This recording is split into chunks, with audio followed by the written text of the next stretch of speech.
Perfectly clear. We will stay there until they bring order in them. The first term would also see the president change the outlook of his motorcade from the choice of the ceremonial Land Rover to armored vehicles in his entourage. These did not go unnoticed. Initially, when terror was becoming a major issue in the country, I think it was decided that even this thing of going around the stadium on an open track was a bit dangerous to him. So what do you do as an advisor, and that of course it's designed by National Security Council? You change the vehicle. It's likely, I don't want to say it, it's likely it's an armored vehicle. It's likely the glasses that you see around him are anti-armor, anti-bulletproof. So it was just based on the scenario, the current existing national threat levels at that time. And I'm sure they had a lot of information that was targeting the head of state as a person. Not Uhuru, but the head of state as a person. And like we've just said, at that time there were too many things happening, especially from the terror world. And the changing was just meant to secure him, to ensure that most of the vehicles that is now... I, Uhuru Kenyatta. Then came the second term. The country's fourth commander-in-chief, who had for the first time in 2014 excited Kenyans after dressing in full combat military regalia in Isiolo County, went ahead to don the ceremonial regalia, this time more than once. He is the third Kenyan president to be photographed in military uniform after his father, the late Jomo Kenyatta, and the late Daniel Arap Moi. The late Mwai Kibaki, however, did not appear in public in military gear. What did this speak to his persona as commander-in-chief? I think the president has a liking for the military. That is one. As an individual, I think he has a liking for the military, possibly because he notices that they perform. That's a controversial statement, but I think possibly he has noticed that when he appoints military officers to certain positions, they end up performing very well. Uhuru now went further and started wearing combat camouflage. I think to him that was a personal decision. He is not stopped from doing that because he's the commander-in-chief, but I think it was a personal liking. So it has nothing really to do with how he was handling security. When he was elected in 2013, the commander-in-chief did not publicly indicate his love for the military, but during his second term, he trusted the military with several functions. President Kenyatta had also made changes in the security organs over time and has even been hailed for promoting female officers to high-ranking positions.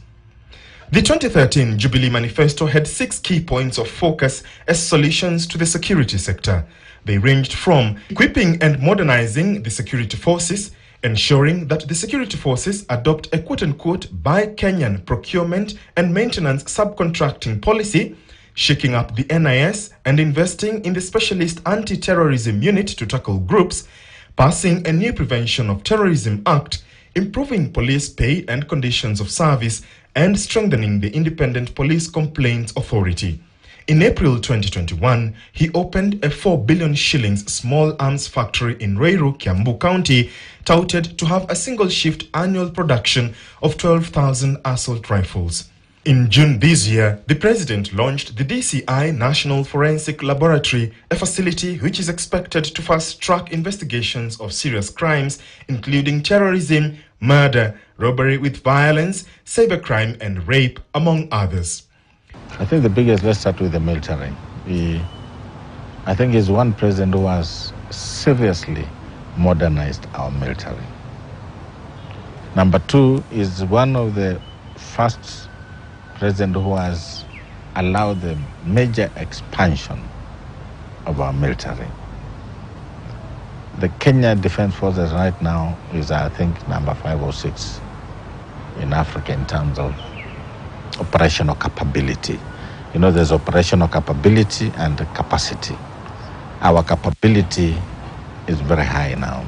And that one, I think I give it to President Uhuru Kenyatta. He allowed the expansion of the military, he allowed modernization of the military, and he ensured that funds are provided for that. Number two, he has worked on serious welfare of both members of the military and the police in terms of medical, in terms of insurance, in terms of equipment, because even the police have been allowed to buy very many modern equipment, but of course a lot of corruption.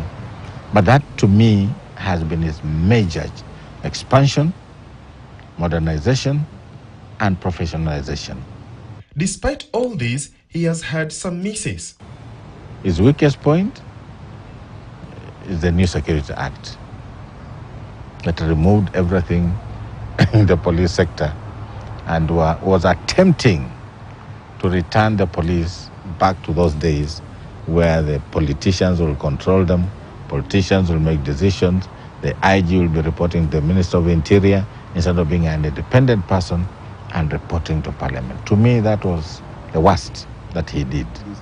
And I think something has to be done in the future to return these people to be independent. Security is a key enabler for us to achieve the agenda that we have set out for ourselves.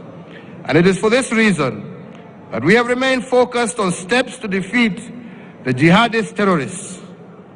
We have disrupted many planned attacks by our enemies and have prosecuted and jailed their operatives. An even larger group of Kenyan citizens is standing up to prevent and reverse radicalization. Through our diplomacy and our military, as part of the African Union force, we will continue the support for the stabilization of Somalia. The 10 years of Uhuru Kenyatta's presidency have without doubt seen a change in the security sector, and even pundits will agree that whereas he is exiting the stage, more still needs to be done, but he has left the country at a different stage. George Maringa, KTN News in Nairobi County.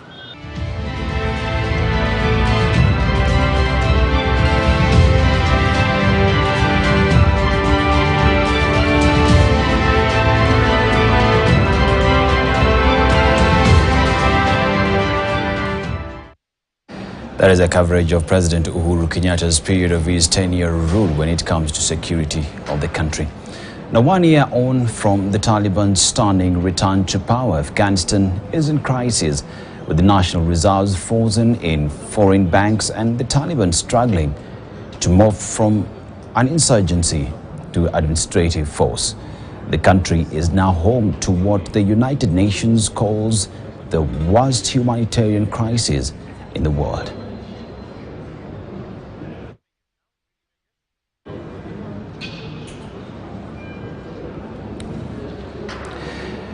And now, in every country and in every society, there are proverbs, things that continue to make that society amazing and put it down on ground. It is that story that we leave you with on Proverbs of the Day.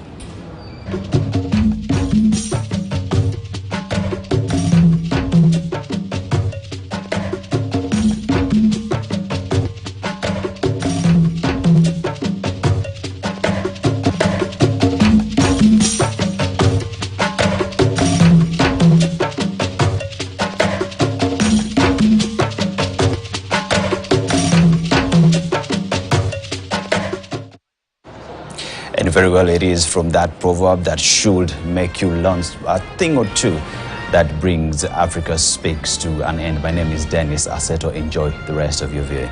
Bye-bye for now.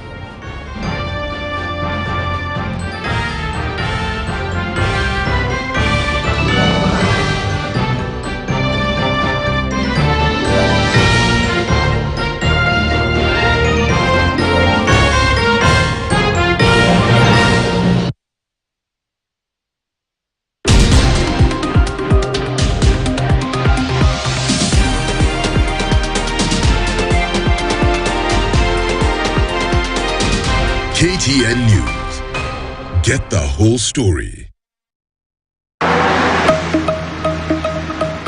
As Kenyans battle with the high cost of living, many may just not know where their next meal will come from. With a meteoric rise in maize flour prices, many are fast switching to other cheaper alternatives to keep their bellies full. In Nairobi, a 2-kilogram packet of maize meal is now retailing at 206 shillings, a rise of more than 50 shillings. This has put pressure on households to diversify to other foods. As mentioned by my The food crisis featured eminently at the first ever rice symposium organized organized by the Korea Africa Food and Agricultural Cooperation Initiative, KAFASI.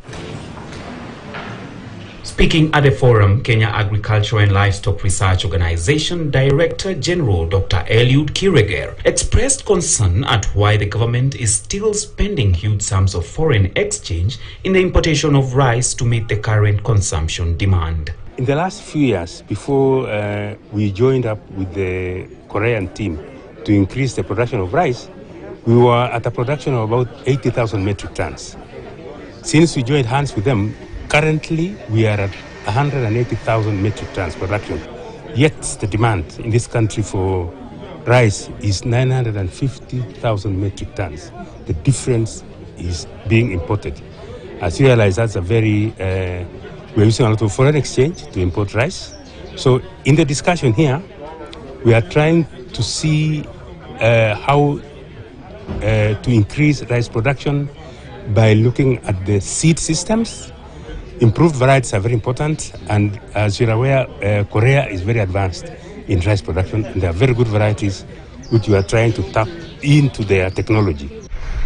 Dr. Kireger explained that the factors that contribute to low on-farm production, such as low-yielding varieties, susceptibility to pests and diseases, as well as adverse weather and poor soil, among others, will require concerted efforts by governments with support from development partners in order to realize high production per unit area. Farmers want to maximize on production, and the consumers want to maximize on quality.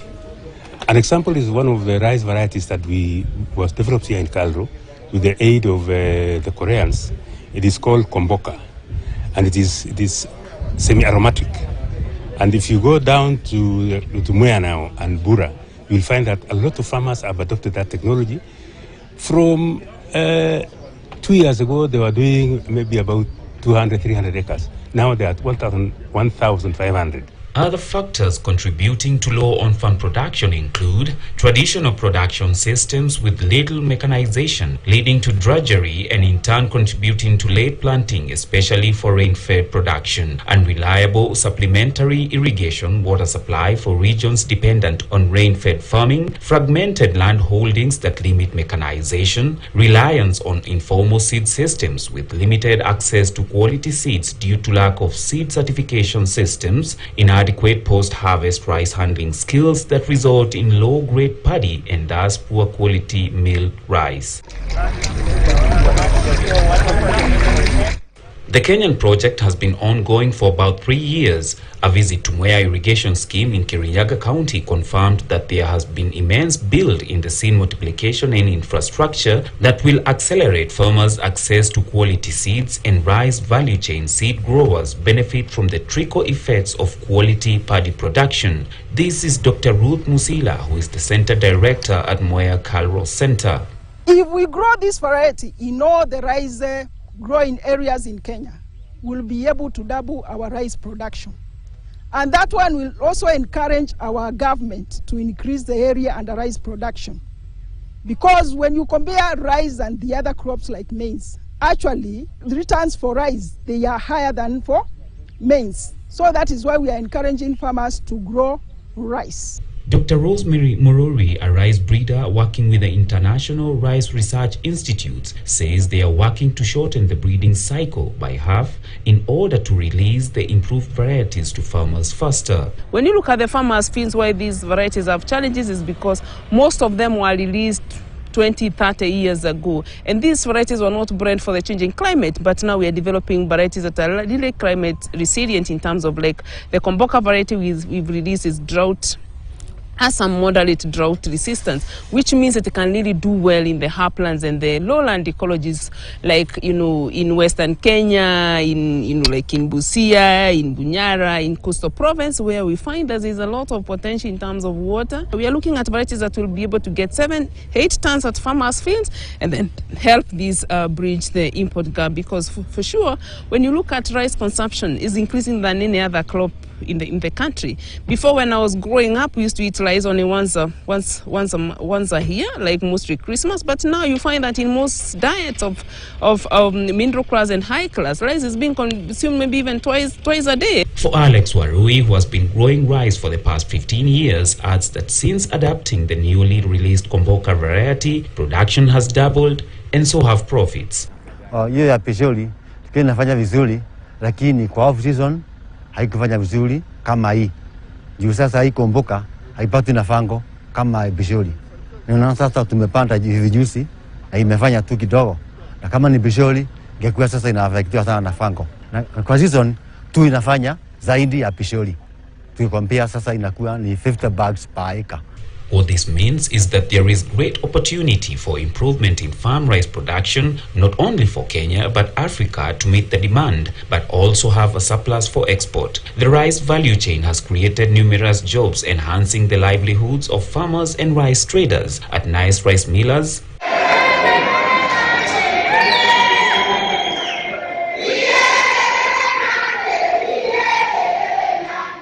clear sign that indeed the situation is improving. Kafasi is an intergovernmental and multilateral cooperation body formed in 2010 to improve food production, achieve sustainable agriculture and enhance extensions.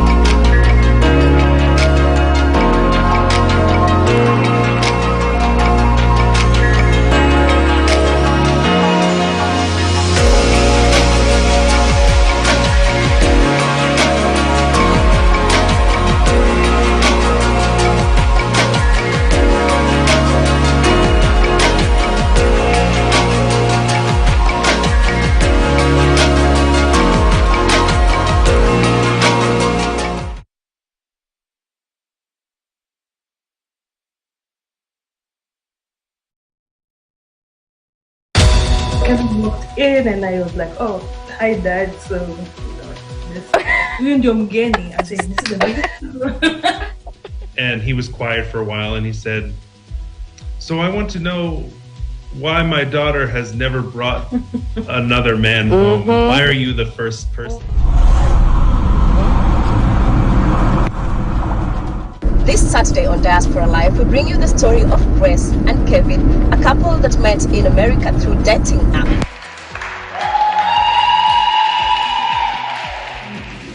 To me, the lowest point for us was when we were separated in Dubai, like 3 days after getting married.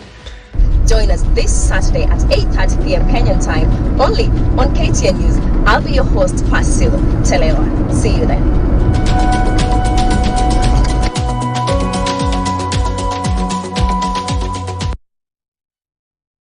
You looking for employment and are tired of sending job applications without any response?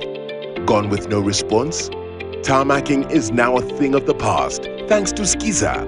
Dial *811 *1 *21 hash and subscribe to a ringback tune that reflects your qualifications only for 1.5 bob a day. And your callers will know your credentials and send you opportunities they come across. Set the tone with Skiza. With Cooperative Bank pre-owned car finance, anyone with an income can walk into a second-hand dealership and choose a car that best suits them within an 8-year age limit and also get to enjoy 100% financing. It's simple. With Cooperative Bank, don't dream it, drive it, and we will help you buy it.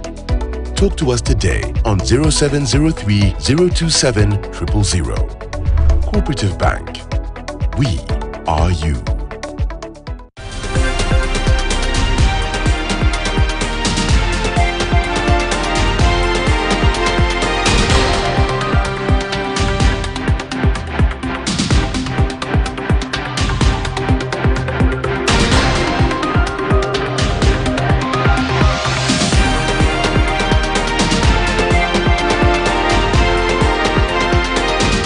KTN News. Get the whole story.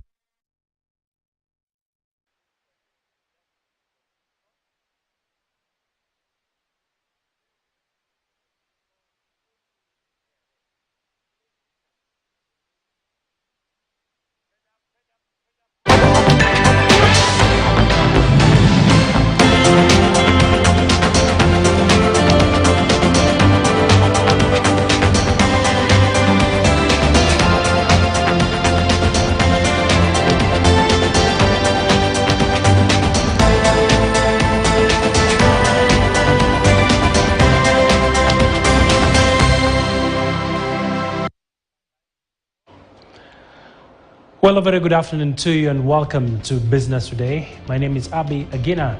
It's been close to 2 weeks since we last had our show here on KTN News, and indeed it's a pleasure to be back after the grueling elections. A lot expected on the economic front, and we'll be keeping you posted on all the developments as they come, and we'll also be giving you unmatched analysis when it comes to what are some of the policy actions that will be redefining the next regime. Well, we have our guests already with us. They are in our other studio in the summit. We'll be speaking shortly to Wohoro Ndoho, who is an economist, as well as Odhiambo Ramogi, who will also be joining us to shed some light into what will characterize the next administration from a funding perspective to also a fiscal policy standpoint. We'll be having that conversation alongside keeping an eye on some of the top stories that continue to make headlines in the world of business. Well, this is Business Today. My name is Abi Agina. Let's get you started with some of the stories we have lined up for you as of this hour. Well, let's start off with a story touching on the story covering the Kenya Revenue Authority. And the Kenya Revenue Authority has won at the High Court following a ruling that was determined earlier today. This will see KRA collect close to 1.6 billion shillings from the Sport Pesa, and this comes following a court ruling that was delivered earlier today. Well, the court ruling is expected to see KRA tapping 1.6 billion shillings out of a 1.9 billion shilling kitty that had been set aside by betting company that is Sport Pesa.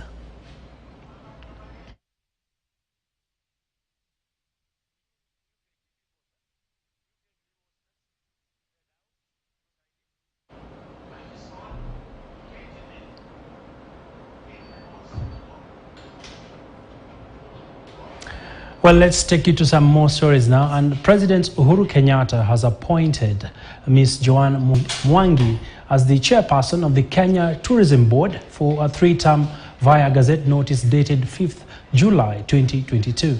Ms. Mwangi is the first female chair since the inception of KTB.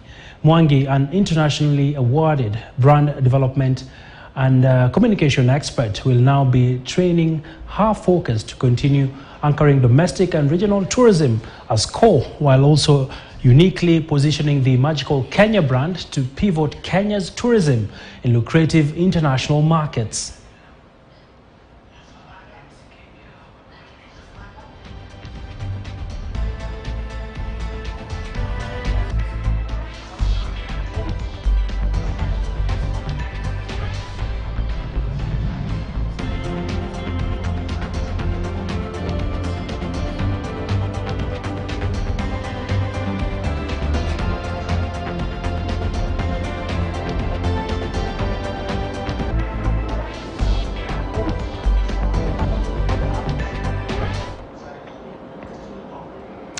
Well, indeed, congratulations to Madam Mwangi as she takes over the reins. Let's talk matters agribusiness now. And coffee farmers in Kirinyaga County are urging the newly elected parliamentarians to expedite the passing of the coffee bill. Farmers say the high cost of inputs is crippling this sector, noting that the bill's passage will offer a relief and ease the burden.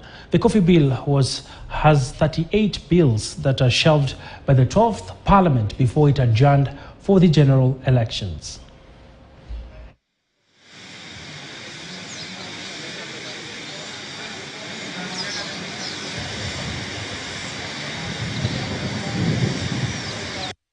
Sana ningetaka wale wambunge tulichagua wakifika kule mbunge, kitu ya kwanza sana kwanza huyu tulichagua hapa Kirinyaga Central Kashoki Gitari, kufika huko mbunge tungetaka kwanza wapitishe ile sheria ilikuwa huko haikuwa imepitishwa ya Munya, wapitishe juu mkulima wa kahawa akona mashinda mingi sana. Kuna changamoto nyingi sana kwa kahawa. So tungetaka hiyo sheria ipitishwe juu ikipitishwa naye tutafaidika tukiwa mkulima. Wapunguze bei ya dawa za kulima na fertilizers zote wakipunguza, naona hiyo sasa mambo itakuwa mzuri kabisa kwa mkulima, na hata vijana sasa utaona wakirandaranda huko, kama vile nilikuwa nimesema hapo awali. Hawa vijana wakipatiwa 50 stems ama 30 stems, hawa watu utaona wakirandaranda kwa town, utaona watarudi kwa shamba. Kama vile kulikuwa kumesemekana back to land. Sasa wakirudi kwa mashamba, kwa sababu mashamba yetu ni productive. Sasa sisi tutakuwa poa kabisa, na hata watu utaona hata wakitoka kwa town unaona hao watu wamekula. All right, pertinent questions coming out from the farmers, that is in the coffee sector. Well, we are just about to get into our usual segment, and this is Biz Chat. And to set the tone for our segment, we want to look at what next for the economy, even as the next regime prepares to take over the reins of power. Well, with the country facing economic hardship due to local and global forces, Kenya's President-elect William Ruto has a full in-tray of economic concerns to address. KT's Noah Kipkemboi details on what is lying ahead for his administration.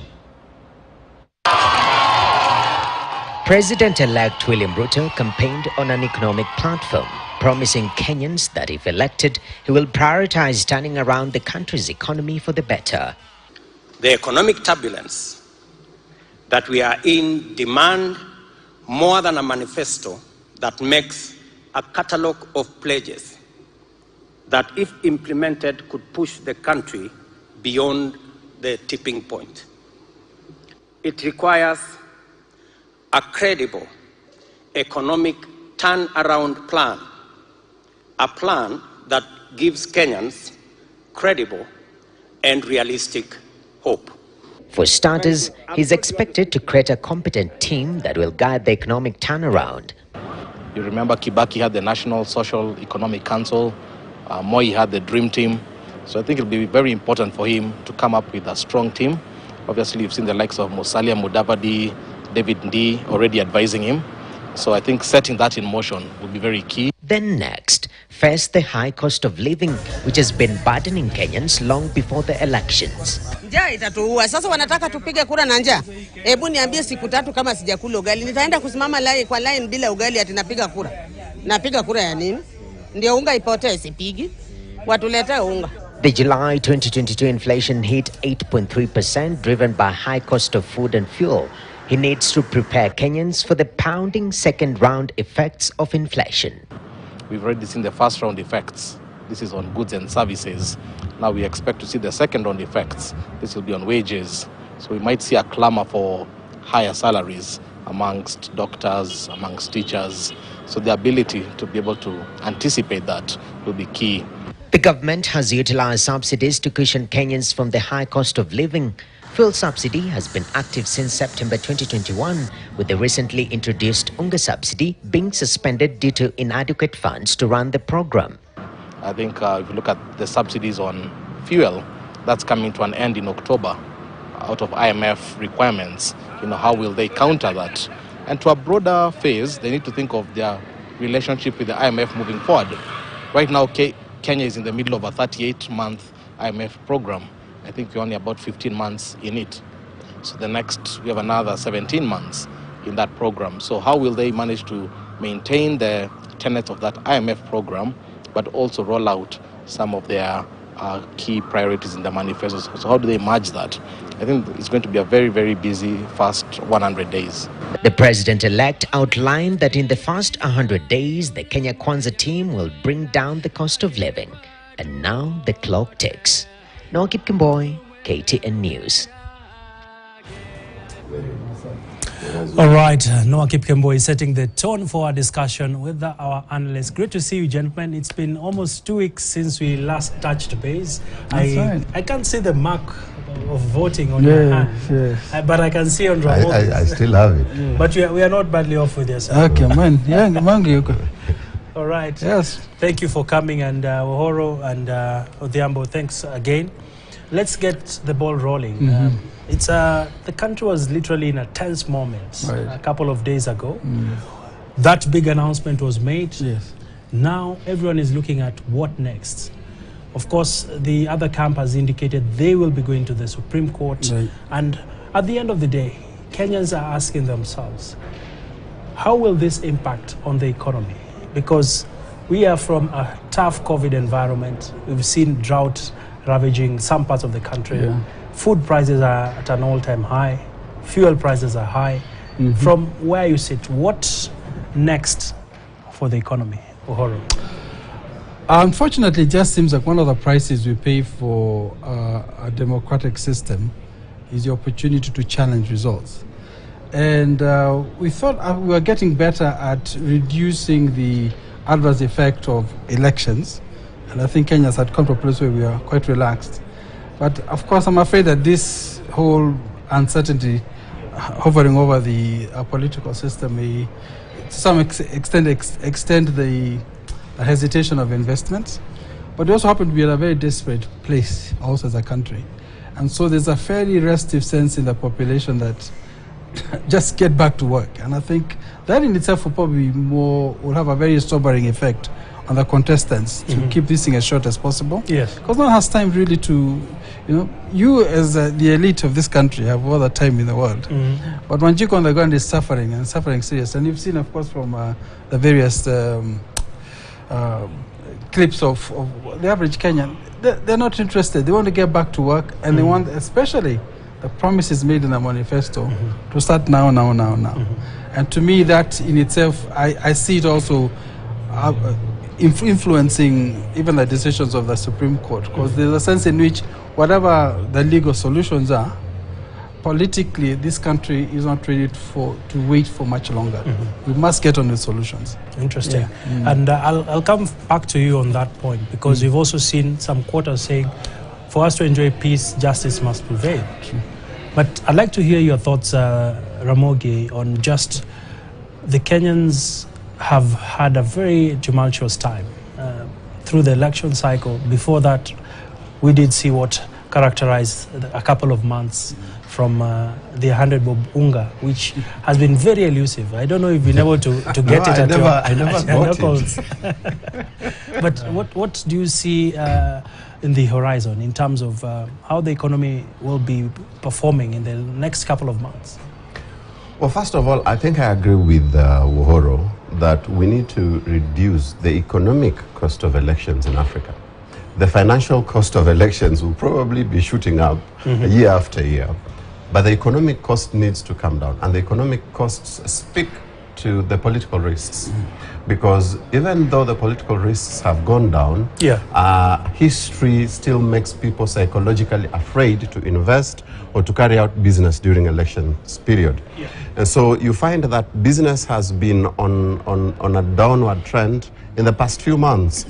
Now that we have an election that has already been pronounced upon, and Kenyans have made a decision, the many people think that, the process, even as it goes on in court, should remain in court. In principle, I don't think Kenyans want another election. Sure. If we can have a peaceful transition into another government without another election, that will reduce the economic cost of this process, so that then the economic activities that we are having or that were on a lull can pick up immediately. And I think that would bring us back to another level. But just to answer you directly, what are my expectations in the coming few months? The president-elect has come fast and furious. First of all, of course, bringing on board several other parties who are not with him before the election. Yes. But secondly, he looks he's already started having discussions, diplomatic discussions with delegations from the U.S. Congress. And now he's already talking about policy, already talking about things that need to be done. That tells you that the 100 days, his first 100 days, are going to be serious, and he's going to make to make true some of his promises, including reducing the cost of living. I'm not sure how he's going to reduce the cost of fuel, given the global trends. And they had said that they are going to reduce the taxes on it, and that needs a lot of process on it. But I wish him all the best. I am quite hopeful. All right, and let's take forward this discussion, Uhuru, as we anticipate better days ahead, especially with the numerous pledges from the Hustler Fund to reducing the cost of living for Kenyans. And I'd like to pick your mind, especially what are some of the practical solutions as we speak in regards to cutting down the cost of food, for instance. We've injected a subsidy program. Government has been, quote unquote, struggling to meet this obligation faithfully. We've seen some jitters from Treasury, as well as the fertilizer subsidy. There's the fuel subsidy. What in your bag of tricks should President-elect tap into? One thing that Ramogi has said is critical. One is that government's its tax regime around food, I think, is a quick win because subsidies are not sustainable. But it also means that the sectors will carry some of that burden, more of that burden. So in his bag of tricks, one of course is taxation of essential foods. It's very attractive for governments because it's inelastic demand. People will always eat. But there's also the place where you can have an immediate sustainable effect. It's just that you then transfer that tax burden to other sectors, which I think we'll get a better feel for what those sectors are. The second one, of course, is the whole question of regulation. As governments have grown, and Kenya has been pretty good at this, almost to a fault. We've become very good at regulating a lot of our markets. That regulation happening in a context of the emergencies we have will almost certainly be looked at to reduce the burden, the regulatory burden in some of those, especially in the food sector, without, of course, endangering the population, for example, around like aflatoxin in maize. The third one, of course, is the whole commercial, there I see it is the commercial policy around the ability of our economy to take advantage of regional, what do I call them? Regional competitive advantages. Yes. For example, Uganda does produce much cheaper maize than us. So does Tanzania.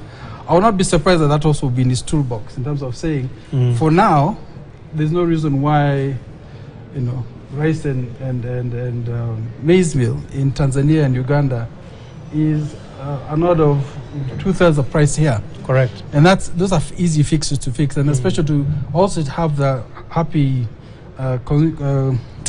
effect also of strengthening regional integration. Those are some things I imagine I can expect them to get on with immediately. Quite interesting. And Ramogi, of course, the issue of food is very dear to Kenyans. Like we had in one of the clips there that the young Mama Mboga, the elderly, they just want their belly full. And looking at our production as we speak, it hasn't been that forward-looking. At the same time, when you look at the imports, it will take some time for the ships to dock. It's literally a dilemma for the next administration, if you ask me. Yes, it is. Looking at the manifesto of Kenya Kwanza, their number one point is investment in agriculture. And this is a winning formula. But first of all, I'm a big advocate of investing in agriculture because it does miracles in terms of the number of things it can sort out. One, it ensures food security. So that then as a country you have food security and you don't really need to depend on other people. And it also ensures that the scenes we are seeing of Kenyan starving is sorted. Two, it ensures that you lower your import of foods and that sorts your balance of payment, but it also reduces your demand for dollars because the dollar is a big issue now. We are having a dollar scarcity. Three, it ensures that as many people as have an acre of land can actually do that business of farming and get something substantive to educate their children and to lift themselves up and to maybe get capital for bigger and better investments.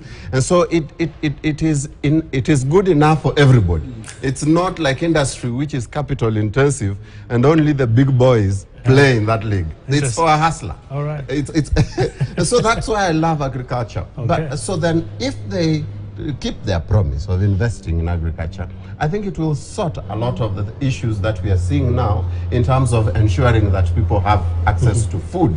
Yeah. But then again, the big question with this administration remains implementation. All right, implementation.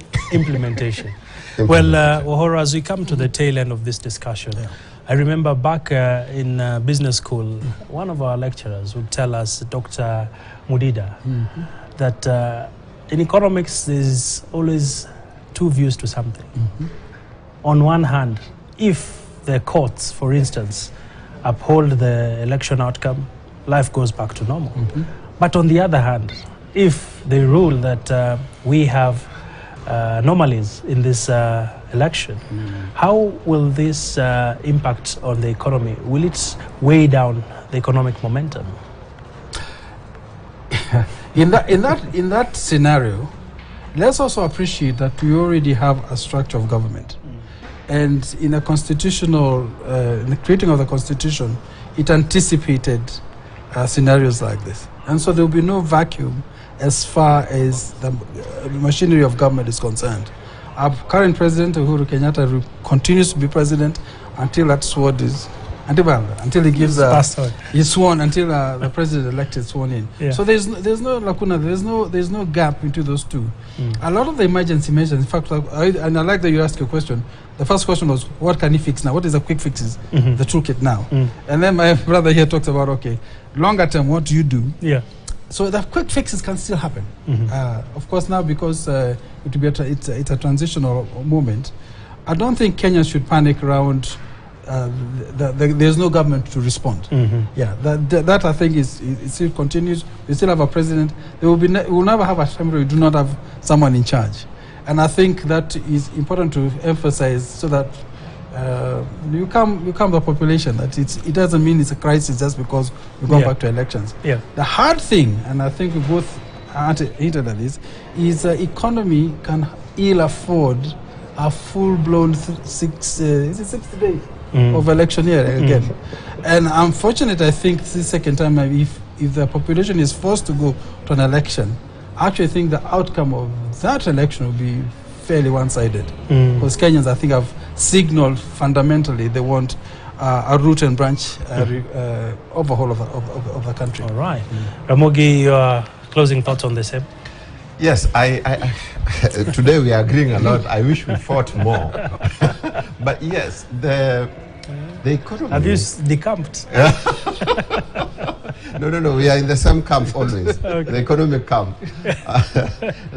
The economy can ill afford another 60, 90 days of electioneering. Yeah. And I think that is a truth that we know. That is the truth that Kenyans know. And that is the truth that the Supreme Court knows. What if it's just a recount? A recount is, and that's why I was saying, if they can handle it privately within the ambit of the court, because a recount is a court thing. That doesn't stop me, for example, from doing business in the streets of Koinange, Nairobi. But the other one, however, makes people jittery in investment, in economic activity, because there's a lot of wait-and-see attitude. Sure. Because it's a major transition. You see, it's not a midterm election. A midterm election, but a major transition election, people are usually a bit jittery. Yeah. So I'd rather, if they can handle it at the level of the court, I think we'll be good. All right. Many thanks there, gentlemen, and we'll definitely be keeping a close watch on how things pan out. And I want to release you. I know you have some other engagements in regards to welcoming your new governors, governor-elects, senators-elects, MP-elects, as they prepare to be sworn in come next week. Well, that brings us to an end on our discussion on BizChat with our panelists, and quite some great insights there on just a feel of the pulse of the economy and a lot of optimism that all aspects of the transition will be going on smoothly. Well, we have a lot coming up on the other side of the break. For now, we take a quick commercial break. Coming up next, we have BBC Money Daily, plus of course, KTN News will be back with some more stories.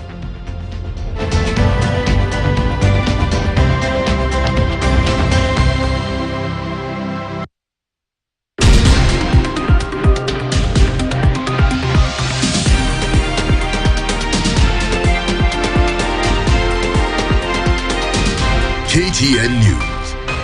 Get the whole story.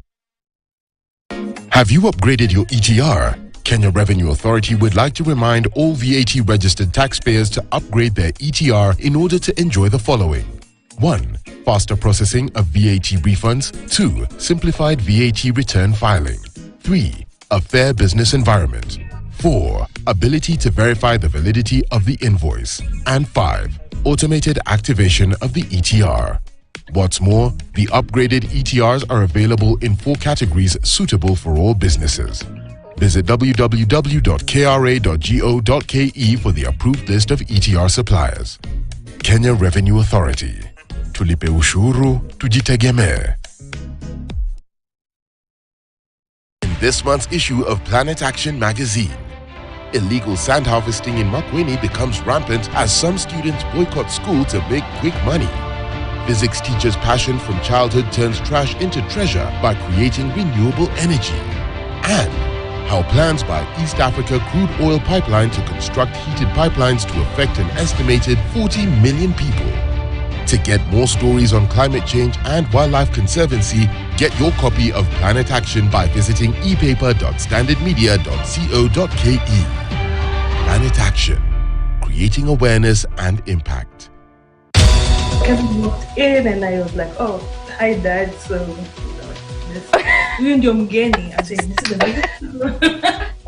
And he was quiet for a while and he said, so I want to know why my daughter has never brought another man home. Why are you the first person? This Saturday on Diaspora Live, we bring you the story of Grace and Kevin, a couple that met in America through dating app.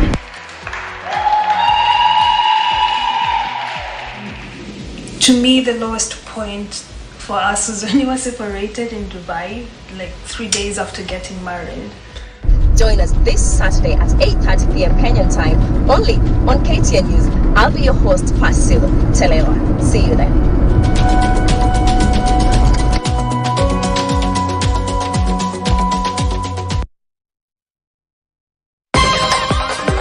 The school calendar must be comprehensively be revised so that we know very well that when the students go back, they will not be compelled to have compressed study time so that they meet the deadline of this year's exams.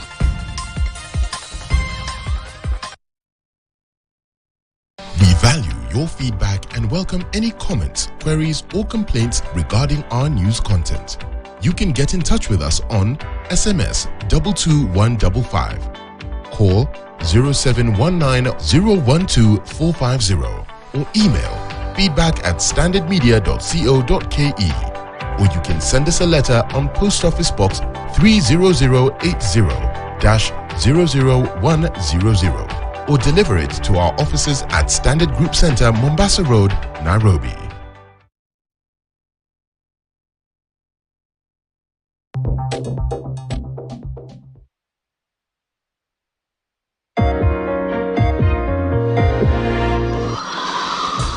This is BBC Money Daily, your bite-sized snapshots of what's hot in business and beyond. Ahead, how much money do you think you would need to make or live your ideal lifestyle? We get an expert for an answer.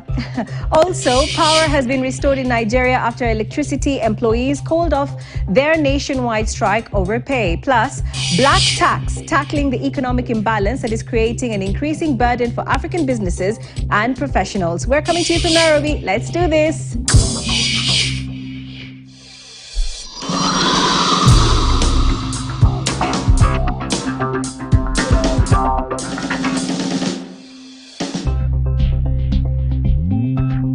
I'm Lucy Riley. Money Daily starts right now. How much money do you think you would need to make or live your ideal lifestyle?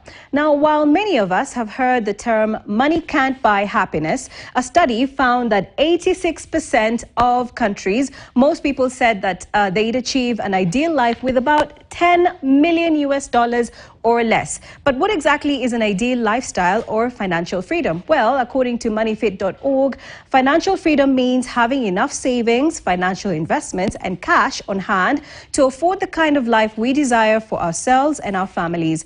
Taking the time to come up with the concrete financial goals is likely to make your financial situation clearer and manageable.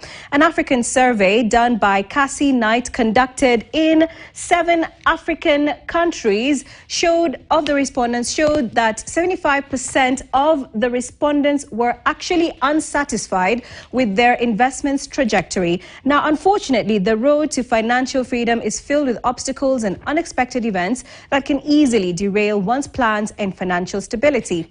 Earlier on, I spoke to Oluwatosin Olasende, founder and CEO of the Money Africa. I began by asking how much money it takes to attain financial freedom. I think the most important thing here is being able to estimate what does financial independence or freedom mean to you. For some people, it could be retiring at 40. For some people, it could be living in a big house in a high-brow area. So the answer to that is defining what financial independence means to you. That way you'll be able to calculate how much you need to get there. And how does one establish a budget for that ideal life? Are there any tools that one can use? Absolutely. Number one, you need to look at how much am I earning? Number two, how much would I earn in the future and how do I get there? Once we're able to do that, we can start leveraging on tools. Some people use Excel sheets. Some people use apps, right? There are lots of budgeting apps right there. But the most important thing is how much do I earn and how much do I spend regularly in order to survive? Then from there, you can pivot to how you can budget for that lifestyle. Now, you've talked about earning and spending, but what elements should be put in place to consider when you are planning your ideal life?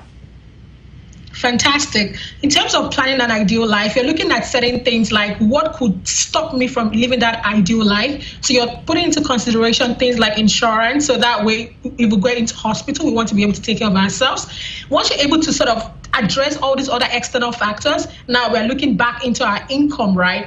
How do I then budget and plan that income? Am I putting away 20%? Am I putting away 30%? Again, it depends on individual. So for instance, I'm a single woman in my early 30s and I have no dependents. I'm able to invest 30% monthly for my ideal life. For a single mother with children, it will be different. For a family of 5, it will be different. So again, it goes back to you. Like I always say, personal finance is like an underwear. You have to wear what actually fits you.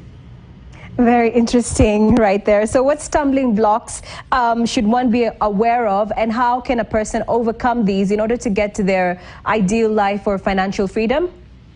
The number one thing is your mindset. How do you think about money? Many people are afraid of money, but many people are uncomfortable with the conversation. Many people think it is beyond them or it could not even happen to them. So having to address that mindset is very critical. Then number two, how do you transition to where you want to be, right? So for instance, I'm a low income person. I want to transition to being mid-income. You have to be very practical and very intentional about it.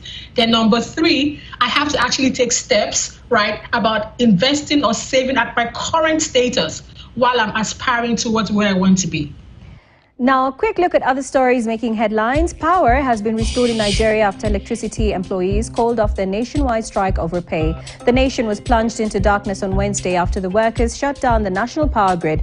They accuse the government of failing to address staff welfare issues. They have threatened to resume the strike in 2 weeks if their demands are not addressed.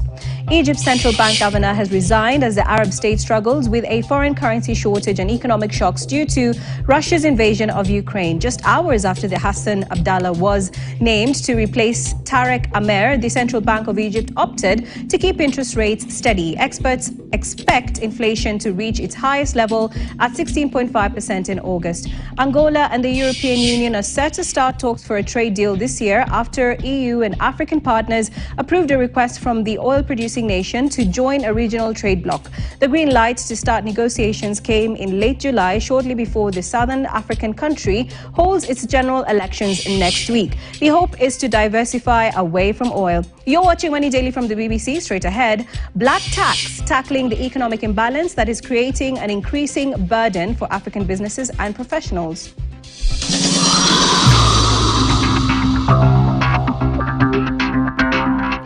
One thing that that most successful young professionals face is the cultural expectation to use their resources to support the extended families. This concept is called the black tax and is often a controversial subject. The tax can be through paying for education, healthcare, food, and so on. Statistics on how individuals spend on black tax are hard to come by, but Africans in the diaspora too experience it. In 2021, diaspora remittances to sub-Saharan Africa reached $49 billion, an increase of over 14% from the previous year, according to the World Bank. Nigeria, which is the largest recipient in the region, recorded an increase of about 11%. Cape Verde, the Gambia, and Kenya also recorded increased diaspora remittances in the year. Earlier on, I spoke to Dr. Rosemary Gituma, a financial expert. I started by asking about her own experience with black tax.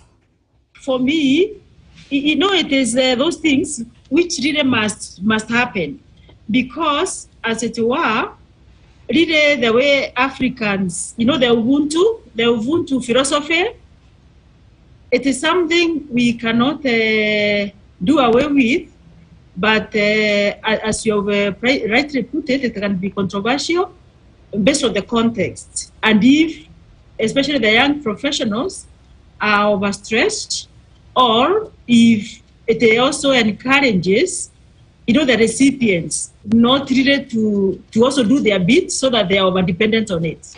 So how do we build financial capacity back home in order to reduce that burden of those who are expected to send cash back home to their loved ones and their dependents? It is not every family really has to depend on that. It depends on the nature of the family, their financial fortunes, and the size of the family, and so many other factors. But for me, I take it as an opportunity that the people at home, they need to be equipped. Maybe that money going to economic generating activities, like agriculture is the mainstay of the economy. Now, you've talked about looking at options such as agriculture, but how can young professionals be able to navigate sending back cash to their families and loved ones and still be able to build themselves financially and have that financial independence while they still send back money to their loved ones back home? The sender, obviously, they should not forget themselves. First of all, it is unlikely that you can meet the needs of everyone 100%, but you can chip in. For me, I wouldn't really want them to feel guilty that they are not doing enough. Let them do what they can do. Let them also not forget they have a life to lead. They also need to look at their future. I'm sure they have their vision and all that. They should also work around it so that it is something they enjoy. Also, for them to be able to even meet those needs, whatever they are meeting, they shouldn't also overstress themselves. But if there are opportunities also where they can embrace and make more money, why not? From the streets of South Africa to dance floors around the world, Amapiano is one of the fastest growing new music genres. The hashtag Amapiano generated over 1 billion views on TikTok in 2021 alone. Let's hear from some of the DJs, artists, and producers in the scene. From the streets of South Africa, this is Amapiano. Translated in the Zulu language, Amapiano simply means the pianos. The name came from the genre's early jazz influences. Sonically, it's a blend of many genres. What actually changed everything is the log drum. The log drum. When you hear it, you know you're listening to Amapiano. Daliwonga began singing in his school choir, and now he's Amapiano's top vocalist. When we talk Amapiano, we are not only talking the music. It's a lifestyle now. We know it's Monday to Wednesday. We rest 3 days. Weekend, Ikara on Thursday, Friday, Saturday, Sunday. Hashtag Amapiano has generated billions of views and videos on TikTok. Viral dance challenges from every corner of the world have pushed the genre to new fan bases and new heights. Dance challenges are like a different life form to Amapiano. They are the things that actually help songs move before they've even dropped. Someone watches you do something or takes a video of you doing something, and then the next day it's all over social media. You know, these dances come from the streets. It's probably from little kids. Someone saw it, and then everyone starts doing it now. And now we've scanned the whole internet so you don't have to. Here's a summary in too long didn't read. A harsh judgment. A Saudi student has been sentenced to 34 years in prison over fake news tweets. The mother of two had been detained during a visit to the kingdom in 2020 over messages she had posted on her Twitter account. Two Ethiopian Airlines pilots allegedly fell asleep while flying from Kenya to Ethiopia and missed their landing last Monday. While the pilots were fast asleep, the autopilot system kept the plane cruising at 37,000 feet. After the plane flew over the runway where it was supposed to land, the autopilot disconnected. This triggered an alarm which woke up the crew. No one was harmed. And the term quiet quitting has been trending on TikTok. Quiet quitting is a shiny new name for employees avoiding going above and beyond and staying on survival mode, doing the bare minimum to keep the job.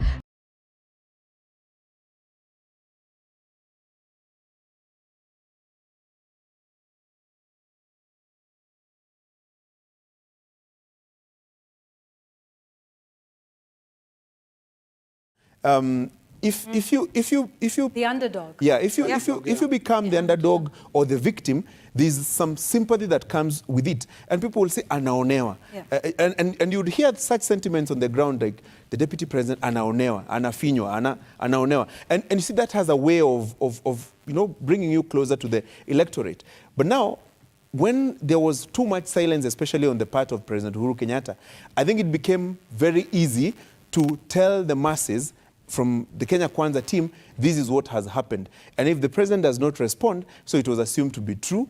And so and even the personal challenges that befell many Kenyans, the cost of living, lack of jobs and lack of opportunities. The story was this is as a result of President Uhuru Kenyatta and his government.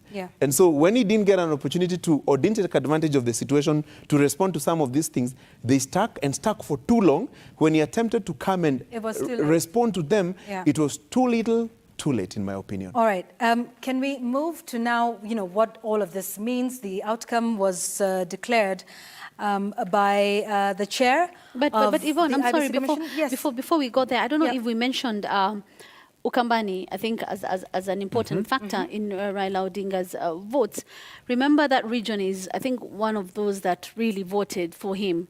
In this sense, we can say Kalonzo Musyoka delivered for Raila Odinga in Ukambani. Because if you look at the numbers, they really, really do look good in Ukambani, Yvonne, if you'll just give me a moment to get there.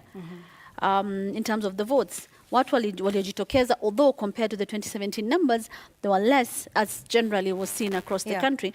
They really did come out and vote for Raila Odinga. If you look at places like Makueni, if you look at Machakos, if you look at Kitui, watu walijitokeza wakampigia kura Raila Odinga in a way that I think really was very important in terms of now getting to the 6-point-something million that he did.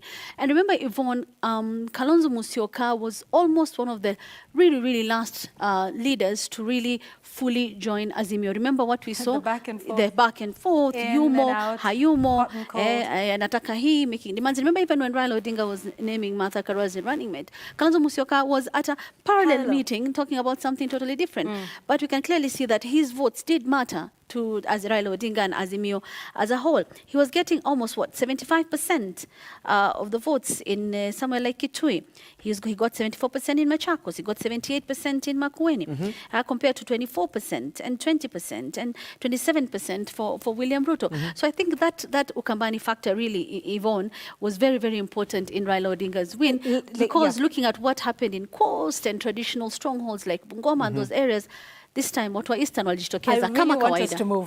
I really want us to move. I plead for a second. the same point that Jamila raises. I remember during this very same panel on Newsgang, we talked about the Kalonzo factor. And I remember calculating the numbers then. And the reason why he was one very much sought after politician is because of the understanding of the numbers that he commands. Look, he was among the last entrants properly into the Azimio fold after, that back and forth over the running mate position. But he managed to deliver for Raila Odinga 768,000 plus votes. This is 235,000 in Kitui, 304,000 in Machakos, 229,000 in Makueni. Vis-a-vis, William Ruto got 89,000 in Kitui, 1,000 in Machakos, and 59,000 in Makueni. So tells you he delivered. And that's why he was... Also with the number of parliamentarians. And that explains to you why he was being seriously sought after by both sides. And you can imagine, for example, if he had gone the Kenya Kwanza way, the numbers that we're talking about here would have been much bigger. Way bigger. So that's the understanding. Another if. Another if. All the ifs we're talking about here. Look, the results were announced, and now there's, what happens going forward, and the meaning of the outcome of that. And as we get to that and talk about what this means for the president and deputy president-elect, I'd like us to listen to the president-elect, William Ruto, where he talked about, how he wants to lead or run going forward, where he talked about the fact that he has no vengeance, and we can listen to that together with how he intends to run a transparent, democratic country. I know many are wondering, especially those who have done many things against us. I want to tell them that they have nothing to fear. There is no room. There is nothing. There is no room for vengeance. There is no room for looking back. We are looking into the future. I am acutely aware that our country is at a stage where we need all hands on deck to move it forward. We do not have the luxury to look back. We do not have the luxury to point fingers. We do not have the luxury to apportion blame. All right, so that was part of his acceptance speech and just talking about where he sees things going. But Linus, this is, a first in this country, his election and declaration as a president-elect, in many ways. Absolutely. It's he's written personal history in the fact that he's the first politician to reach that stage on first try. He's running for president for the first time. And he's gone on record actually saying he has never lost an election. It's true. And that is from 1997 when he started off as Member of Parliament for Eldoret North, beating the then MP Ruben Chesire, who was quite an experienced kind of politician. And since then, he can actually claim to have won all the elections that he's run for. It's also a personal historic for Rigathi Gachagua. Yeah.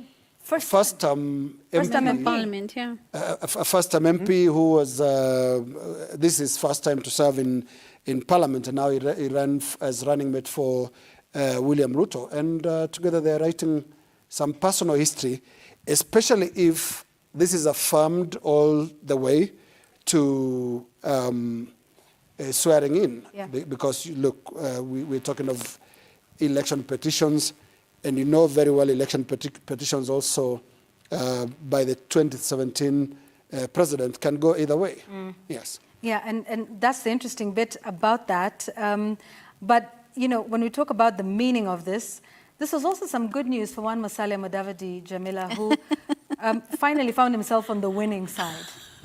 Ended a jinx of sorts. Well, Musalia Mudavadi has had an interesting time in politics. Because he was with CORD. He was with CORD and NASA. then with NASA. And then remember there was a time he was supposed to have been the candidate at some point. And then Madimoni. Sorry, I have to return you back to 2002. He was he ran. He was actually the first running mate before the constitution was changed. Oh, yeah, that's right. Yeah. Oh, yes, he was vice president of, in Kanu, Moi's last vice president. And Uhuru was candidate, and Musalia Mudavadi was acting as running mate. he was assured to keep the vice presidency after the election, and Uhuru lost. So actually from that time to now, he's never been on a winning side. Jamila? Yeah. I remember we were talking about the Mademoni. There was that time when mambo ilibadilika, but he has not been the winning side. But this time he is, and he was able to deliver 7 National Assembly seats. Kuna MPs 7 wa ANC ambao wanaingia bungeni, and that really adds to the total for Kenya Kwanza as a coalition. But Yvonne, remember the promises that were made before the elections to some of these parties that were joining Kenya Kwanza. Remember? Conditions. Yes, 70%. Yeah. If you deliver 70%, you'll get this and that. And what is interesting already, I think ANC as a party has met and picked Musalia Mudavadi as the potential chief minister if the president-elect is sworn in and then has executive order whatever number and creates that position for him. But I think for Musalia Mudavadi, he's in a place where he has not been before. And of course, we talked about the numbers in Western Kenya. I don't think they delivered 70% because in his part, in my opinion, with Moses Wetangula actually delivered quite a bit more in terms of the votes in Bungoma. We were talking about the numbers here. 114,000 for Raila Odinga, with over 200,000 plus votes for William Ruto in Bungoma, including the governor's seat. Yeah, and you know, one of the things when you compare Musalia from, 2013 to 2017, remember we saw a very vibrant, Musalia Mudavadi when he was a member of NASA. He came up with NASA how. And, some said it was an evolution of Musalia Mudavadi, who before had been a safe pair of hands, and then who came out and, campaigned very robustly for Raila Odinga in 2017. But even more so now in 2022, you'll recall at the start of the campaign, Francis, they were everywhere. Especially Musalia Mudavadi and Wetangula. And we'll talk about Wetangula in a moment because I think he's been the surprise. I won't go into the detail of the memes that were there, but everybody knows what people had said of the duo about who was more valuable than the other. Who was going to deliver 70%. Yes, and it seems the tables have turned. But there really has been an evolution of Musalia Mudavadi as a politician in terms of the energy coming out, going on the campaign trail, whistle stop from one county to the next, one region to the next. And that also was very visible in 2022. And then, of course, there was Moses Wetangula. Absolutely. And I think the change in terms of how Musalia Mudavadi conducted his campaigns probably has something to do with how the team was also playing. I mean, if you join a team that plays in a certain way, you are likely to fit into the playing system of that team. And that probably would explain why he had to change his way of doing campaigns. But I remember doing that story on the Kenya Kwanza coalition agreement, and many questions were raised as to whether there was a 70% or not. Later on, the politicians themselves in their campaign rallies acknowledged that there was 70%. Now, this is now the report form for that 70%, whether it was achieved or not. Let's go county by county. In Kakamega County, Raila Odinga got 357,000 votes. That is 71% of the votes cast in the presidential election. William Ruto got 141,000 votes. That is about 28% of the presidential vote tally, so to say. So the presumption is that Vihiga and Kakamega would be a heavy backyard for Musalia Mudavadi. So on that account, at Kakamega level, did he deliver? The answer, of course, is no. Look at Vihiga, for example, his own home county. Raila got 114,000 votes. William Ruto got 67,000 votes. So in terms of percentage, is 62% and 36%.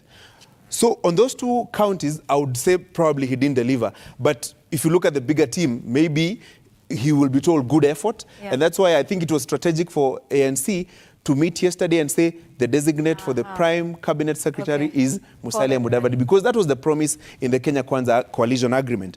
Was there another possibility, or maybe not? It's taking your claim earlier on, huh? Put some aim for. Yes. Okay. The stars. If you hit the sky, you're good enough. All right. Then go to Bungoma County. Raila Odinga got 145,000 votes. That's about 35% of the votes cast in the presidential election, and William Ruto got 255,000. That is 63% of the total votes cast in the presidential race. So 100%, Moses Wetangula delivered. Of course, he had, together with him, other leaders from the county, talk about Ken Lusaka, the former Speaker of the Senate, who was also vying for a governor seat in the same county and got it. But also remember, he had to move from Jubilee, Yes. the Jubilee side that was seen as Kieleweke, to the Kenya Kwanza team, Yes. quite close to the election, and that's how he also got the seat as governor. Finally, go to Busia, 226,000 votes in favor of Raila Odinga, 81%, and 48,000 votes in favor of William Ruto, 17%. So cumulatively, you can see where the numbers were. So yeah, let's see how the agreement will be executed the calculations. The president-elect gets to be sworn in as president. So there are people who delivered, and we've talked about those numbers, but then there's somebody who I think, survived by a whisker and who made the move or the switch just in the nick of time, at the right time, and found himself on the winning side. And that's Dr. Alfred Mutua, the now outgoing governor of Machakos County. Linus? Yes, and Alfred has made a career out of timing it just right, being at the right place at the right time. And that is if this election result is upheld and Ruto sworn in as president. Remember, his agreement would offer his party one seat in the cabinet. And it's very predictable where that cabinet slot would go if that stage is reached. The agreement actually had required the Kenya Kwanza administration to give him one slot, I think, in a service ministry. Yeah. I think there was talk of the Ministry of Water.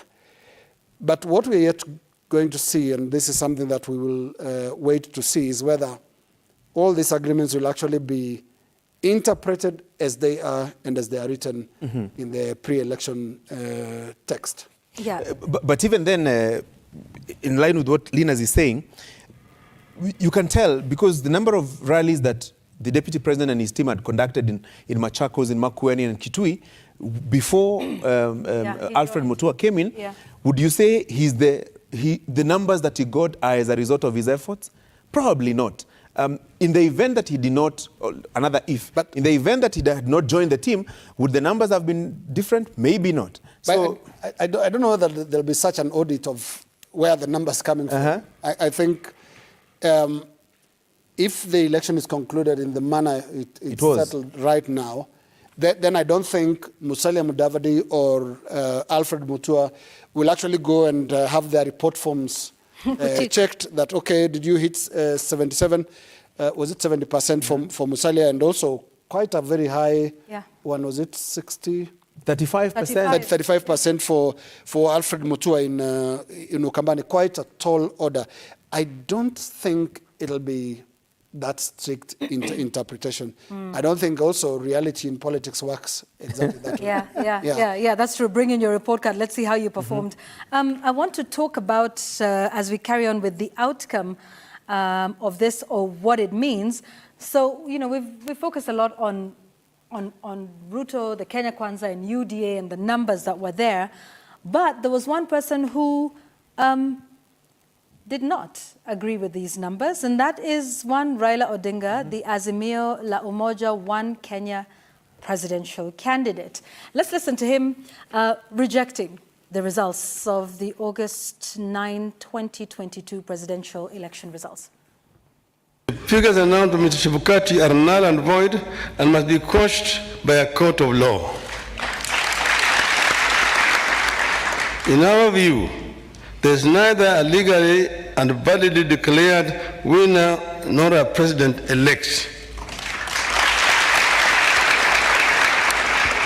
Mr. Chebukati's announcement purporting to announce a winner is a nullity. For avoidance of doubt, I want to repeat that we totally and without reservations reject the presidential results announced yesterday by Mr. Chebukati. Yvonne, it was, I don't know how to say it, almost expected, I think, following what we saw, the acrimony we saw at the Bomas of Kenya before the results were announced. And I think we've seen those images, the push and pull, the split screen that we had, one side Wafula Chebukati and on the other side 4 commissioners, it was almost expected that this His is absence what, as well from the Bomas of Kenya, exactly. Because I think all the candidates were expected at Bomas of Kenya before the announcement was made, because 3 were there. William Ruto, George Ojakoya, and David Maure. But Raila Odinga was not there. And anyone remember there was a lot going on social media about Tumeshinda. You know, each side claiming victory. Like people didn't really know who had won those elections. Like every side is claiming Nisisi, Nisisi. You know, there's even a time you're trying to read people's body language, like, wamefurahi sana, wamekasirika, pengine hao ndo wameshinda. You know, when the tallying process was going on at Bomas, so it was very, very confusing. And it was expected he would go to court. And I think the events of 2017 really inapatia impetus kidogo to do that. Because remember 2017, we're not saying that's going to happen now, because of course we're waiting for them to go to court. They said they would. To file, but that happened in 2017. Elections, presidential results were nullified, and we had a repeat poll and all that. But then this was expected. I think also even for those who support Raila Odinga and the Azimio la Umoja, One Kenya 6.9, I think almost 9 million of them. I think they needed to see that, okay, he's not giving up that easily because of the push and pull and all that. We saw issues with the Form 34A, 34B, 34C, all those issues that came up. I think also for the supporters, they needed to see that, haijaishia hapa, tunaendelea mbele, twende mahakamani. But I think Yvonne, something we've said, and even said in our intro, was that if you look at the country now and compare it to previous elections around this time, it's calmer. People are have gone back to work. Schools have reopened today. In the business news, I saw the story where businesses wamefungua. It's not back to 100%, but the picture in the country is a bit more calmer compared to previous elections. I don't know kama watu ni kukubali na kusonga mbele wakingoja Supreme Court ruling and all that. But I think now, as you say, and that cliche, all eyes are now on the Supreme Court if the case is filed by Monday, 2 p.m. Can we listen to Raila Odinga saying that he will pursue this route of the Supreme Court, and then we can come back and talk some more. To note that we will be pursuing all constitutional and legal options available to us. We will do so because we regard the many flaws in the elections and the wrongs committed by the IBC as fatal to the process and the outcome announced by Mr. Chebukati. Interesting times, and I just want to go to the point that Jamila was making earlier, which is that of the public reaction to these events. And I think what we are witnessing is a public that is increasingly growing to understand that this is our environment. Every election, I think since 2013, has tested our institutions. And we've reacted differently since 2007. In 2007, we went the primitive route, which is the results have been messed up. Look for whoever you voted against and probably fight them. It was very, very ugly and primitive. In 2013, we all held back and said, hey, there is the Supreme Court. We have a new Supreme Court that actually decides matters to do with the electoral disputes when it comes to the office of the president. And you will remember that in 2013, it was a televised event. And can we even at this point say that one of the biggest televised shows, reality TV in Kenya, is actually presidential petitions? People look forward to it for the sheer performance of the legal minds that will turn up there, make those arguments, table the evidence. Decidendi. Yes. I remember some of those phrases. Absolutely. And of course, the judges, the performance is usually a very, very legal show. And so with time, we are now starting to get accustomed to how it actually works. In old days, you have a president-elect waiting this long to be president. It doesn't happen. In 2007, you will remember that we did it the gross way. You know, Mwai Kibaki was sworn in at actually past sunset. Past 6 p.m. Yeah, past 6 p.m., which was indeed something close to a criminal activity. That is why the Constitution, when it came in 2010, decided also that the swearing in of the president will be between noon and 2 p.m. Yeah. Actually, is it noon and 2 p.m.? Yes. Around that time. And this is to order the place, basically make the process transparent. And I want to just put an explanation to this attitude we are seeing from the public. And that is one of the reasons is we've been seeing a progressive opening up of the electoral space. 2022 was a much better, more transparent election than 2017. There's that public portal thing where everybody is told, okay, it's in there, go in and the server and count. In 2017, remember, the server was actually people are mistakenly called it's not a server, it's a portal. I sat in the tallying center not too far from me, and the difference is quite huge. In 2017, of course, you remember the secrecy, the cloud of secrecy around how the vote is counted and tallied. This time, Kenyans are being sent to their own polling station. It's only about 700 people maximum in one polling station. Yeah. Go and vote there, observe that, and that is the final vote, as per the Minor Kiai case. So we owe the current attitude, especially among the public, to the fact that they know these processes are there, the institutions are there, and it's a huge measure of trust to see that the public are actually waiting. If there is a court case, so be it. Let's go to the Supreme Court. We will listen to it and see. And then the other thing is, these systems have been tested to the maximum, because in 2017, the Supreme Court actually nullified a presidential election. So what is the worst thing that can happen even now? Nothing. There's nothing worse that can happen. I think we can nullify this, hold another one in October, nullify it again and hold another one in another 2 months. We can do that because the systems actually work that way. So I want to say that the stability, the environment we are seeing is more because the general public, especially the ordinary mwananchi, is starting to appreciate how it actually works. The problem normally starts at the top, the political class, the political elite, the organizers. Because if it's too quiet, maybe you want to approach it a different way. And that is why historically our troubles are actually organized. They're not spontaneous. And I'm just talking of a worst case scenario. Luckily, we don't have that kind of environment right now. We saw very well that today people are taking their children back to school. And we are waiting for Monday to see if there is any presidential petition that has been filed. I just want to, sort of talk a little bit about the public expectation, and that was revealed in Faisal Ahmed's story today. Many of the business owners were saying, well, business was slow, which typically happens.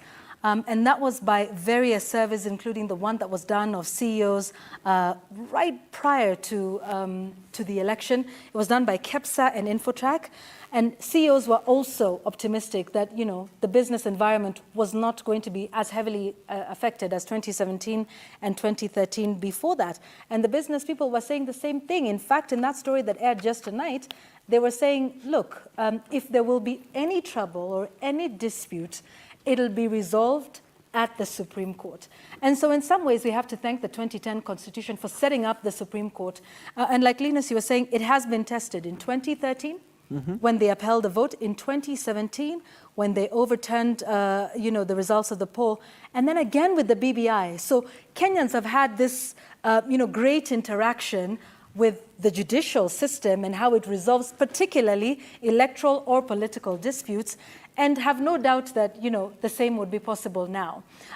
So when you take a look at all of the things that were being said, by members of the public and on social media about Forms 34A, about Form 34B, about 34C, who signed it, who didn't, why didn't they, the IBC commissioners, which we'll talk about in a moment, they can at least trust that there will be, the neutral arbiter, which will be the Supreme Court of Kenya. And like Linus, you said, what's the worst that could happen? That it could be overturned?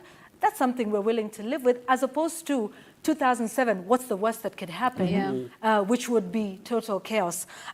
So, the Supreme Court has really just then set the tone for that look, there is an avenue for people who, are aggrieved by it. Francis, before you come in fact, Martha Karua did say something about that.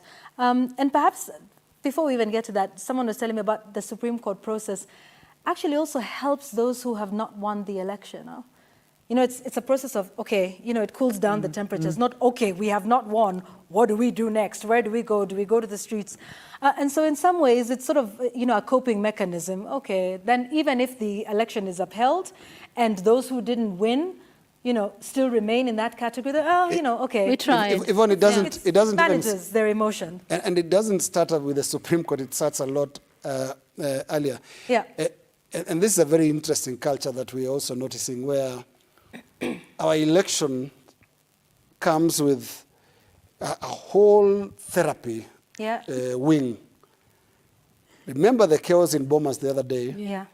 Continued under very melodious sounds of a choir. Yes, that's right. They didn't stop. And we had such a debate over this, especially with Francis. Yes, that's right. Francis, last week on, I think, Wednesday, the day after the election, we were at Bomas to meet the choir Makuburi, who are our friends. St. Kizito. And St. Kizito. And they performed there as part of this therapy to get Kenyans to cross the elections. I think this is one thing we will start also needing to wean our people off. Because the amount of prayers, you know, you got bishops praying before the IBC commissioners speak. Yeah. This level of counseling actually, it's like we're in a drug rehabilitation center. There are a lot of prayers, singing, and more prayers and all that. I don't know whether this is something we see in a positive light, because sometimes it also creates that impression of something could go wrong. Yeah. You're being managed. You're being managed. Preach peace, and I think we need to start understanding that the ordinary voter is actually more intelligent than that. Yeah. The split screen you were talking about earlier, Jamila, where you had that chaos, one presser by Cherera on one side and Chebukati is announcing results on the other. In 07, an image like that is a signal to apocalypse out there. There'll be chaos all over. But how did Mwananchi react? They watch it like regular television. Yeah. So we need to also rethink this.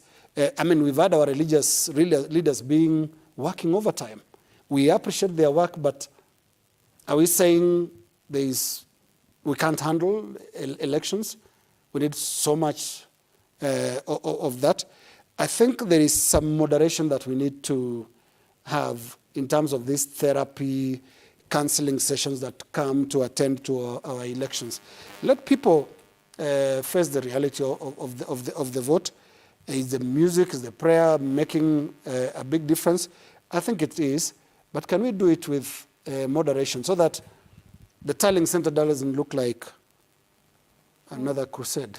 You see, talking about a crusade, I sat there for 6 continuous days.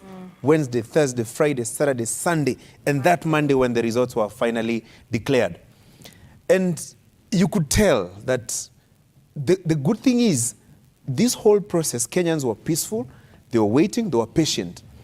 Actually, you can imagine people who voted on Tuesday, they got to know the final verdict of the presidential election on Monday. Yeah. That's the maximum 7 days that IEBC has. They were anxious but patient. Yeah, anxious but patient, which I think is a very commendable thing for Kenyans. And this also goes to tell us that if you let institutions do their work, Kenyans are ready and willing to listen and be patient, if you allow the institution to work. But how many of our top leaders are ready and willing to allow the institutions work without interference? That is the next main subject. That is where the discussion is. Because ordinary Kenyans in Banana, where I come from, or Huisero, or Kisumu, or Turkana, ordinarily they wouldn't come and interfere with IEBC, with the judiciary, with these institutions. They wouldn't. Yeah. In fact, they trust them to deliver. But it is the interference that comes with, especially the political class, the top level of it, that brings anxiety even more. When you start hearing stories of numbers are being cooked, we will work on the judiciary is doing this, the chairman of IEBC has done this, the other 4 commissioners are saying this, you let people now start doubting the institutions instead of letting Kenyans trust that these institutions are going to deliver on their mandate. Moving forward, there should be more time, more resources allocated to these institutions to help them grow so that Kenyans can believe that you can go to the polling station, cast your vote, and go home and relax and wait for the results because you believe, firmly so, that IEBC is going to make your vote count and do it the right way. Even when somebody is dissatisfied with the results, you believe that the 7 judges of the Supreme Court will sit there and make a decision based on the evidence that has been presented and the merit of the case. You don't have to sit back and start fearing, what if there is interference to rule in this way or that way? Let us grow the institutions. Let us help Kenyans to have more faith in the institutions. And the people who can do that are the leaders we entrust to facilitate these institutions to work, not to impede them by holding them back in one way or another to make them work this way or that way. Okay, guys, I want us to discuss 2 other issues. By the way, hopefully in the future, we don't have to wait the full 7 days for a result. I mean, you know, we're much further than that. We're much further. We can do it even in 1 day. We can. Because but we have to deal with one fundamental thing that I made an observation at the Bomas of Kenya throughout. 1, mistrust. Yeah. Every team believes the other team has some mischief up their sleeves that they want to interfere in one. Didn't you see the drama about a laptop, about UV lights? I know, yes, who's not allowed to about have a paper, one, you know? or who's shuffling papers because and it's a question of mistrust, nothing else. True. Yeah, Linus? Let me just add to that. Other than mistrust is an efficient election management system that is trustworthy. Again, the issue of trust will come in. You know, and this is a very short story of the minor Kiai ruling. Remember, initially, in the 2007 election and even 2013, the National Tallying Center was sort of the decider in what final results will be released. And so because of that belief that the results are being tampered with at the end of the pipe, which is at the National Tallying Center, and changed, the ruling came and reversed this and said, no, the polling station results will be final. Yeah. It's a beautiful ruling. It's the biggest gift the judiciary has ever given to the Kenyan electoral processes. But now here is what, and to the point Francis is making about mistrust. When the results were streaming in, and we had our own tallying center here at the RMS, we had to continuously check, first of all, is the form legitimate? Does it belong to the IEBC? Is it stamped? And all those things that constitute due diligence. Because if you don't do that, and we also have another situation where the election of 2017 was nullified on the basis that nobody knew where the numbers were coming from. I mean, Chief Justice then Maraga asked, where are those numbers from? What are those you are displaying on the screen? What are those numbers? And the IEBC itself could not explain where those numbers were coming from. Now, the mistrust right now in this year is about whether what happened at the polling station and what ended in the public portal is legitimate, is correct, is the true reflection of what people said. And a number of things will be coming up when the Supreme Court battle begins, whichever way it takes. The whole question, again, that the Supreme Court dealt with in 2017, the whole question of people who come in and just vote for president and don't vote for these other positions. Because there are some discrepancies that have already been noted, for example, in Kiambu, in Tharaka Nithi, where you have so many people voted for president, and then they didn't vote for governor. The same number did vote for senators. So where did those ballot papers go, and how is it they just voted for one position and walked out of the polling center? And you remember it was a question from Deputy CJ Philomena Mwilu. And even Dr. Smoky Nwanjala. Yes, tell us, you are given 6 ballot papers. So if you vote for president, where do the rest go? That question is likely to be posed if matters go to the Supreme Court this year, because there are a number of counties that have those huge discrepancies in terms of the number of presidential votes compared to the rest of the officers. And again, it's down to the question of trust. I don't know how it works, Francis, but we fix one thing and then the leakage occurs in another, because we fix the National Tallying Center. I personally like the de-emphasization of the importance of the National and that big Tallying screen Center. with all those numbers that, we all know, if you recall in 2013, we went to sleep seeing one man in the lead. We woke up, the numbers had changed. And remember in 2017 at the Supreme Court, they kept asking, what are those numbers Where were they showing? coming from? Yeah, on that screen. And you notice then, this time around, it was Enda Kwapoto. Yeah. And remember, Yvonne, one of the issues that I remember CJ Martha Koome talked about a few weeks or months to the election was the IEBC needs to fix those issues which were brought up in the 2017 petition, so we don't have them again in this election. Because she said that the issues following the nullification of the presidential elections at that time, the electorate was not blamed at all. Even the political class was not blamed at all. Most of the blame was heaped on the IEBC. And she said, I really hope they're going to sort out the issues that came up. Yes, we saw some effort in it this time around. Even one of the issues you're talking about, even at the Bomas of Kenya, the National Tallying Center, there wasn't much happening there. In fact, most of what we saw at the Bomas of Kenya was towards the tail end, I think 3-4 days after the elections.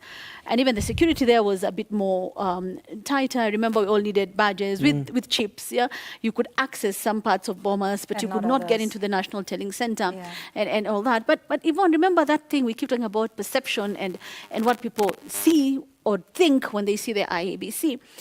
Is it the same thing? The mistrust, we don't believe what they're doing, we don't think that they're doing the right thing, we think they're compromised and all that. Having 4 commissioners stand up and say, we think those results are opaque, I think we need to listen to that. IEBC commissioners, we cannot take ownership of the results and then we can continue with the discussion.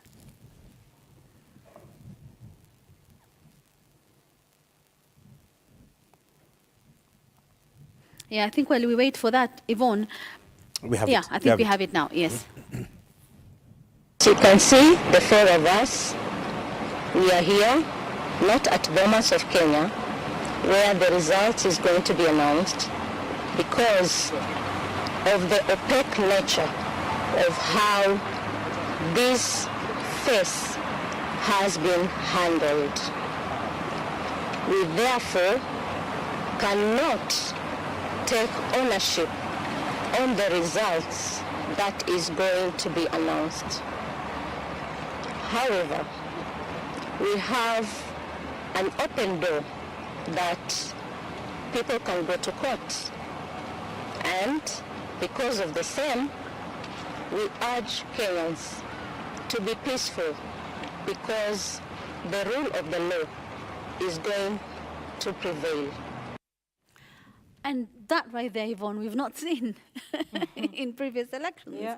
We actually have them publicly disagreeing on something as important as the results of the presidential elections. And this has not really helped the perception of IEBC on people's eyes and hearts and minds in terms of, are they able to manage a credible, verifiable election?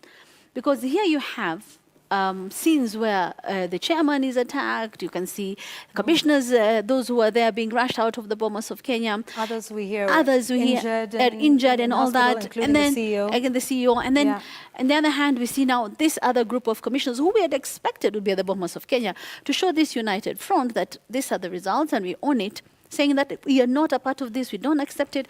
What does it say to the Kenyan people in terms of how this election was run? Does it raise fundamental questions? Is it something that can be brought up in court if there's a Supreme petition, a petition that is brought before the Supreme Court by Monday 2 p.m. that what the IEBC commissioners are saying, the 4 who are not agreeing with the president have a point that that can be brought up before the Supreme Court judges. If they have more information. If they have more information, because clearly they've not really given a lot of information. There's a 0.01% number. There's 142,000 being thrown about here. There's the opaqueness that she's talking about. But what exactly are the nitty-gritties of this matter that they 4 commissioners who are not agreeing with them, who have distanced themselves from the presidential results, really have against the results that were announced, leaving Wafula Chebukati, the chairman, alone to give out the certificate and announce the winners of the result of the elections, Yvonne. So I think that really, in my opinion, really was almost not a good ending for the IBC in these elections, considering the fact that they have really made some strides trying to correct the mistakes that were brought out in the 27 elections. Yeah, Were you surprised that... And 4 versus 3, Francis. Yeah. What is this with IBC 4 versus 3? But, I mean, were you all surprised at what happened? Personally, I wasn't. Because you remember when the ballot papers were arriving, the first batch? They didn't know. Yeah. And some of the commissioners, including the 4 Yeah. who were there, they were mamas, they were saying they were unaware. In fact, you remember the chair, Wafula Chebukati, said in that press conference, you know, they were aware, I had informed them, let them say if they're not, if they have any issues with it, as if anybody was going to pipe up and say, yeah, you know, I have an issue, and yeah, but you're right, the crack started to show You earlier. could see it from the onset. Yeah. And actually, it is important to remind ourselves of the circumstances that led us to where we are currently with the 4 new, I would call them new commissioners because they were appointed later on, versus call them the older commissioners because they were the other 3 because they were there previously. And you remember for the longest time, IEBC operated with 3 commissioners. Yep. And in fact, that matter came up for discussion at the Supreme Court on the quorum of IEBC during the BBI case, if you remember. Yes. And the procedure of appointing the 4 new commissioners, we know very well what had happened that led to their appointment, the 4 of them, the resignation of Akombe, and later the triple resignation of Kurgat, Mwachanya, and Conin Kada. Over certain reasons that you can tell, even from this process. You know, the truth of the matter is, IEBC is a political institution. It is an institution that is created out of political processes. I mean, you will hear stories of which commissioners are allied to who. Even in this election, you could hear all those stories. And so when there was a walkout, some of those discussions that have been, you know, in mamas, you could clearly see them outrightly. Now, what I think would be important is to raise fundamental questions to the 4 commissioners who walked out. What did they know? What didn't they know? When did they know about it? And by any chance, are they also part of a political process? Are they being used for political activity? That is insofar as those 4 are concerned. On the other hand, the chairman and the 2 commissioners, what did they know? What didn't they know? Were they also part of a political process? Were they being used for political reasons? Because none of the 2 sides can say, can distance themselves from the allegations of political interference and political, you know, taking sides in one way or another. But what is also important is to hear what these 4 commissioners, if they would say anything related to this election as part of the Supreme Court process, if it will be. Are they ready, for example, to swear affidavits and say, this is what we knew, this is how, in great detail, because that is how they would help the country. Otherwise, then somebody can easily dismiss them as being used to play a political game. There's something else I think that we must point out with the electoral management in this country, and that is the role of the executive. The president took over 2 years to replace these commissioners. We had several editorials about this around this table, something that should have been done much sooner. Perhaps, again, the word if, you know, if that had been done earlier, they might have gelled and bonded a little more. We don't know. But regardless of that, it took longer than it should have. Let's also not forget that the IEBC lacked a substantive CEO since the exit of Ezra Chiloba. And that process was held up in the courts for such a long time. In fact, I remember at one point the judges said they have no idea why the IEBC has not proceeded with the recruitment process of doing so even after the case was concluded. Again, that came towards the tail end. You again saw there was maybe what seemed like a disagreement between Ezra Chiloba, who's now at the Communications Authority of Kenya, and the chair, Wafula Chebukati, over those polling stations, 1,100 of them, that did not have access to a 3G network. Yeah. And again, you see that at the end, where Ezra Chiloba says, well, you're the IEBC, so you go and map out those regions. And IEBC says, well, there's this. Let's also not forget that IEBC has been asking consistently for more funding over the last couple of years since 2017. In fact, even for the voter registration exercise, they were not able to do it to the levels that they had wished because they didn't get quite the right funding. So there's also been some constraints under which the IEBC has worked, and some of that has been due to the actions of the executive, and you know where we place some of that responsibility, to the extent that these guys work with little resources, things that come late at the end of the day, and they're just, constantly sort of playing catch up with all of these milestones that, they have to meet before, the general election to be able to conduct it in the best way, free, transparent, verifiable process. And so for me, that is also something that is worth noting, if at all, as we move forward. Maybe before Lina weighs in on the executive involvement in elections, here is also something that we need to think of or about as Kenyans. The term of Wafula Chebukati, Professor Gulie, and Boya Molu ends in January next year. So the 4 commissioners who walked out of this process for one reason or the other, their term just began. So barring any situation that would revolve around maybe reconstitution of the commission, we will have them again in 2027, the 4 of them, because their term will be ending after the election. So it tells you that even as we talk about this quagmire that we find ourselves in as a country, on one hand you have the chairman and 2 commissioners, you also have the vice chair and 3 commissioners on her side. Remember, unless this is addressed, some of these challenges will be imported to the 2027 election. That I thought was something that triggered my mind. Linus? Here is the tragedy about the IEBC. The IEBC has undergone a lot of transformation since 2007, especially with the introduction of a new word there, the I, which is supposed to make it really, really independent. But here is my verdict. Samuel Kivuitu, the late Samuel Kivuitu, and his ECK, Electoral Commission of Kenya, did a much better job than all the subsequent electoral bodies that replaced him. And that is, and for the simple reason that the occupants of those offices understood the gravity of the job at hand, the solemnity of the assignment. It's not about who appointed you. It's not about who recommended you for that position. It's about the sheer importance and solemnity of that exercise, of allowing the voter to make their voice heard, and you releasing the results as the voter had indicated. We are missing those kind of people. Samuel Kivuito's ECK would not have 2 press conferences, not on election day, not on the day that the results are being awaited. They were too either considerate or mature about it and thoughtful, because this really requires thoughtfulness. When you want to do 2 separate press conferences about an election result, are you thinking about the implication thereof? When you bring in electoral material as if it's some private import without informing the rest of your commissioners, do you understand the implication of that? I think every election seems to come as an indictment of the IEBC.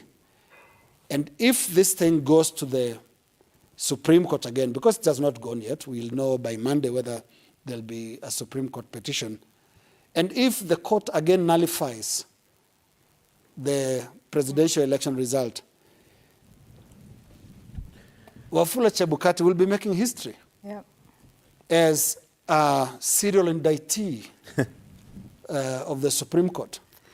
You know, in other jurisdictions, in other places, there should not have been any moral strength for Wafula Chebukati to again sit as chairman of the IEBC after the heavy indictment from the Supreme Court in 2017. Because the Supreme Court said, basically, you, IEBC, you, the returning officer, the chairperson of the IEBC, you have bungled this election. You did not follow the law, you did not follow the process. Chebukati proceeded to handle not just the 2017 repeat election, but also the 2022 election. He should hope that if this case ends up in court, in the Supreme Court again, that he is acquitted, because a second indictment would really be problematic. And here is one thing that should be really said about the IEBC. In the IEBC, people get away with murder.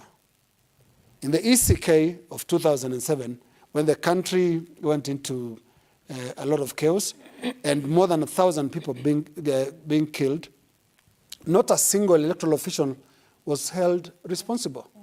In 2017, an election was nullified at a very high cost for the country. They sat pretty. In fact, they afforded very colorful rows where those other commissioners will fight these others, press conferences, and we covered it. It's like a movie. They had all the luxury and they stayed there taking salaries. There should be, and it is time, responsibility is placed on the door of the IEBC. Their job is serious, and they need to understand that. The job of an IEBC commissioner, the job of an IEBC CEO, IEBC secretariat, and even all the way down to the presiding officer is grave. I mean, look at the things that are happening. The unfortunate death of Daniel. The unfortunate death of ICT manager Msando. The shooting of the Mohamed Kanyare. Yes. Mohamed in Eldas. And Francis, you remember the Kabuchai, the three by-elections, and the things that those people go through. This is serious business. It is time consequences are also placed upon electoral officials that actually mess elections. And I say this because there is a culture that started in 2013 where we somehow glorify the ability to tamper with the numbers. You know, I remember just a few weeks ago before the elections, the newspapers were talking about the ICT gurus in each of the political formations. They were not being covered in positive light. The insinuation was they are able to do something. Get in there and do something. Get in something, get in there and probably populate the public portal. These are really, really sad things. And just one final point. Because the Supreme Court must remember there are not many just adults out here willing to manage elections fairly, transparently. And that is why the Supreme Court must continue shepherding the processes. Whenever these matters land there, they should do what the courts have always done. Maina Kiai is really a big moment for the management of elections in this country. It has removed the tallying center from being the most important place and taking it to the polling station. Now, if this matter is ending up in the Supreme Court, the 7 Supreme Court judges must move in and sanitize the polling station and the pipe that supplies the election results from the presiding officer to the national chairperson, and that is Wafula Chebukati, so that we make sure that what the presiding officer transmitted is what the voters of that polling station said. And of course, there are smaller things that will always remain the responsibility of parties. And that is ensuring that you have agents who are actually ensuring that what is being done at the polling station is legal and the voice of the voter is being protected in exactly the same words that that voter is using. So the challenge will be to the Supreme Court. If this ends up there again, go to the polling station, please audit this pipe that transmit the results from the presiding officer to Wafula Chebukati. I saw something. You get the final word. Yeah, I saw something very interesting when I was looking through the Forms 34A. Quite a number of them, I realized, did not have agents of this presidential candidate or that presidential candidate, particularly the main ones. And that tells you something, the cost of having agents across the country. 46,229 polling stations. It's not a simple thing, it's a very expensive affair. And I think that explains how and why our elections are still very expensive. Lastly, I think it is important to talk about the number of rejected votes in this election, particularly in the presidential election. 113,114. I had some very interesting experiences with some of the officers who are managing these elections, some of the returning officers who came to the Bomas of Kenya. Of course, they have the oath of secrecy, so they can't tell you some of these things in details. But they were saying some very interesting things about how people marked the ballot papers. You know, they would go and write the 5th or something like that. Some of them would, you know, make all manner of jokes on that ballot paper, and tells you that there's still some way to go in terms of civic education. I mean, you can imagine 113,000 people queued, wasted their time only to go and spoil a ballot. Yeah? And those instances where the numbers are not adding up, I saw during the elections on various polling stations that I toured, the deputy presiding officer was kinda escorting people when they are voting to help you drop this paper, the green paper, the box with the green white lid, in the white, the white, you know, and so on and so forth. So it would, you know, surprise me how the numbers don't add up, because they should add up. And they were strict in the sense that if you go to the clerk 1 was giving you 2 ballot papers, clerk 2, 2 ballot papers, clerk 3, 2 ballot papers. So no one went to a polling station and was only given a presidential ballot paper or a governor ballot paper. So the numbers should add up. In any case, there are also a few questions as to the number of people who actually turned up to vote. You remember at one point during the briefings by the chairman, he told us a reading of the KIMS kits tells us that we had 65.5% turnout. And then the numbers seemed to change, and then we were told the manual numbers would also add to that percentage. So maybe IBC will need to keep clarifying how many people exactly turned up to vote for this election, from the MCA level to the presidential level. Absolutely. All these questions. But they'll need to be in one place to do that, right? Absolutely. That's correct. It's not over until it's over. And that is when a president will be sworn in. Now, of course, that'll depend on a presidential election petition. Here, this time next week, we will know if we're going the Supreme Court route or not. If not, by the 30th day of August, President-elect William Ruto will be sworn in as president. If there will be a Supreme Court petition, we'll have to wait a little longer for that part of this electioneering period that actually marks the end of the same. And that marks the end of this show. So we will be back here again next week on Thursday. Ladies and gentlemen, thank you. This was great. We called it sort of the post-election edition, but I think we're still quite some ways away from that yet. Thanks, everybody, for watching. Thank you for your feedback. The hashtag is NewsGang. Keep the conversations coming. Have a good night. Take care of yourselves. We'll see you next week. Bye-bye. Good night.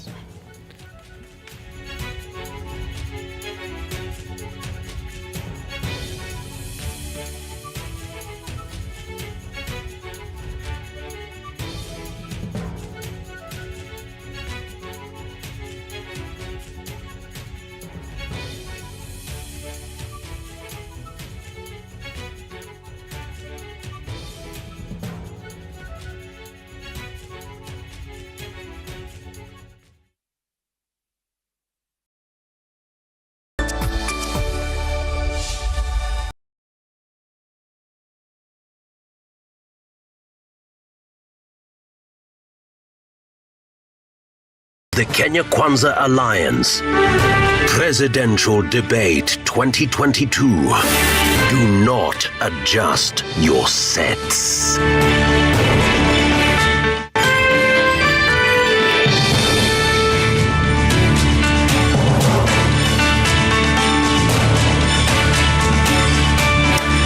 Good evening and welcome to the Pope Paul VI Learning Resource Center at the Catholic University of Eastern Africa in Nairobi. My name is Mark Masai of NTV. Na jina langu ni Zubeida Kome kutoka runinga ya KTN News. Kutoka popote pale ulipo na kukaribisha katika mdahalo huu unaowahusisha wagombea wa ugavana katika kaunti ya Nairobi. This is the final of 2 debates involving the 9 candidates cleared to run for governor.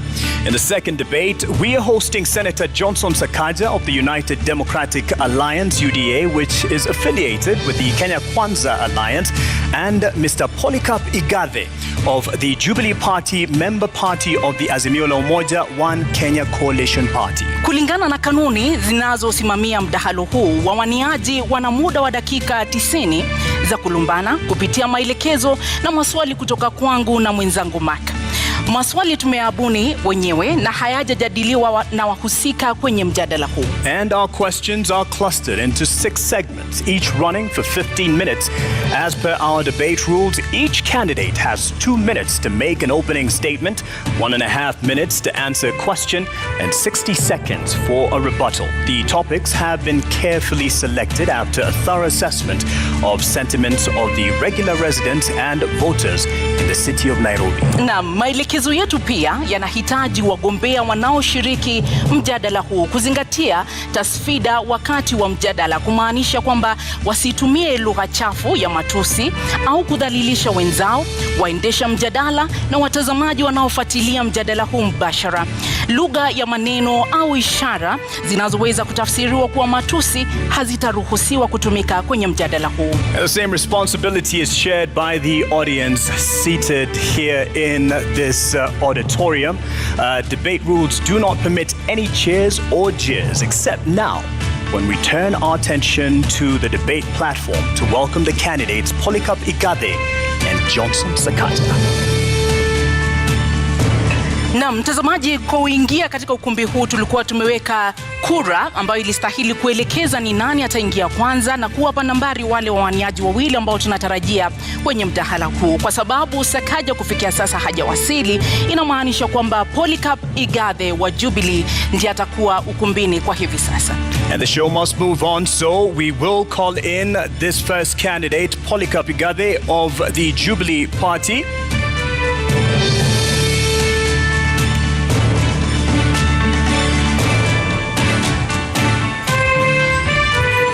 Polycarp Igathe, uwanjani wako. Tumkaribisha anapoingia.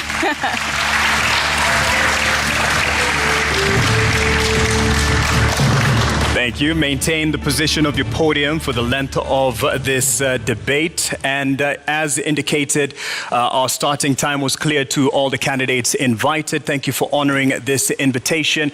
And that slot remains open for Johnson Sakaja, the UDA candidate running for governor. I'll start with you, sir. And in leadership and integrity, definitely we look at the importance of that within your leadership once you or when you make the governorship. But start us off by telling us what separates you apart from your competitor. Thank you very much for that question, and thanks for having me. I'm a product of Kenya's public education system. I'm a product of Kenya's public health system. I was born in Pumwani Hospital. I was educated through Kenya's public education system. I went to a public university, the University of Nairobi. And that sets me apart because in all those 3 levels, I came out through my upbringing by my dad and mom. My mom, who was a primary school teacher, Mrs. Kamau, and my dad, Mr. Kamau, who was an accountant. My teacher, Francis Bogongare, who I'm very proud is watching me from his home in Meru today. My English teacher, Mrs. Kathucha. These people, my teachers, my parents, my early bosses, and my latest boss, Dr. James Mwangi, taught me 3 things which sets me apart. That approach every task, approach every calling with high intention, with sincere effort, and with intelligent execution. High intention is prayer. Sincere effort is hard work. Intelligent execution is discipline. That is what we call a PhD. That sets me apart. And Nairobi, I bring a PhD attitude to the job. Give it to me. Thank you. Naam, umetaja pale kuhusu masuala ya elimu, familia yako ina ueledi wa masuala ya elimu. Wewe mwenyewe umesema kwamba ni msomi wa katika chuo kikuu cha Nairobi. Je, unadhani ni muhimu kwa mgombea kuwa na degree ili kuweza kuongoza kaunti ya Nairobi? Ni muhimu kwa mgombea kiti chochote ambacho kiko katika katiba ya taifa letu kuwa amehitimu na amefikisha kiwango ambacho kinakubaliwa na katiba. Kwa hivyo huo umuhimu sio mimi kusema, ni katiba imesema. Ni lazima uhitimu uwe mwalimu, lazima uhitimu uwe daktari, lazima uhitimu uwe mechanic. Hata kuosha gari inahitaji uwe umehitimu au kuwa waiter. Kwa hivyo hata hii kazi ya gavana inahitaji kuhitimu, na hilo ni jambo ambalo latakikana na katiba ya taifa letu la Kenya. Lakini unadhani kwamba kuwa na degree ni ishara tosha kwamba utakuwa kiongozi bora? Kwa sababu kusoma ni kitu kimoja, uongozi ni kitu kingine. Je, kuwa na degree ndio ishara kwamba utakuwa kiongozi ambaye anastahili? La hasha, ni mwanzo. Kwa sababu lazima uwe umefikisha kiwango cha usomi. Lakini jambo muhimu kuwa kiongozi ni kuwa unaelewa masuala ambayo unakuja kuyashughulikia.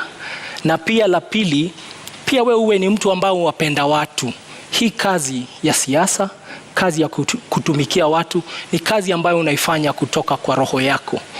Na lazima uwe ni wewe ni mtu ambaye namba moja mcha Mungu, mtu ambaye anapenda kuhudumia watu. Na mimi maisha yangu yote nimefanya kazi ya huduma kwa wananchi. Nimeuza soda kwa kiosk, nimeuza bairo kwa bookshop, nimeuza pombe kwa bar, na hivi karibuni nilikuwa nauza pesa kwa mama mboga, kwa watu wa matatu, kwa watu ambao tunawaita wachuuzi wa kawaida. Kwa hivyo hiyo uzoefu wangu wa kazi umetokana na kushughulikia watu wa kawaida katika kazi ya mauzo, hasa katika sekta ya kibinafsi. It has been the accusation leveled against your side by your competitor. Would have been great to have him here to respond to the question of a degree for governors, that the fight at least and the clamor to fight him to qualify to be on the ballot is for the benefit of Igade, to lock him out of the race. Just to clear the air on this, what is your response? I really want to meet my worthy competitor on the ballot. The fight is hard, is a fight I truly regret, because it's stopping Kenyans from actually stopping him from coming to office. When all constitutional institutions fail in their duty, then there is a duty by the citizen. And there is no bigger duty than the duty of voting on 9th of August 2022.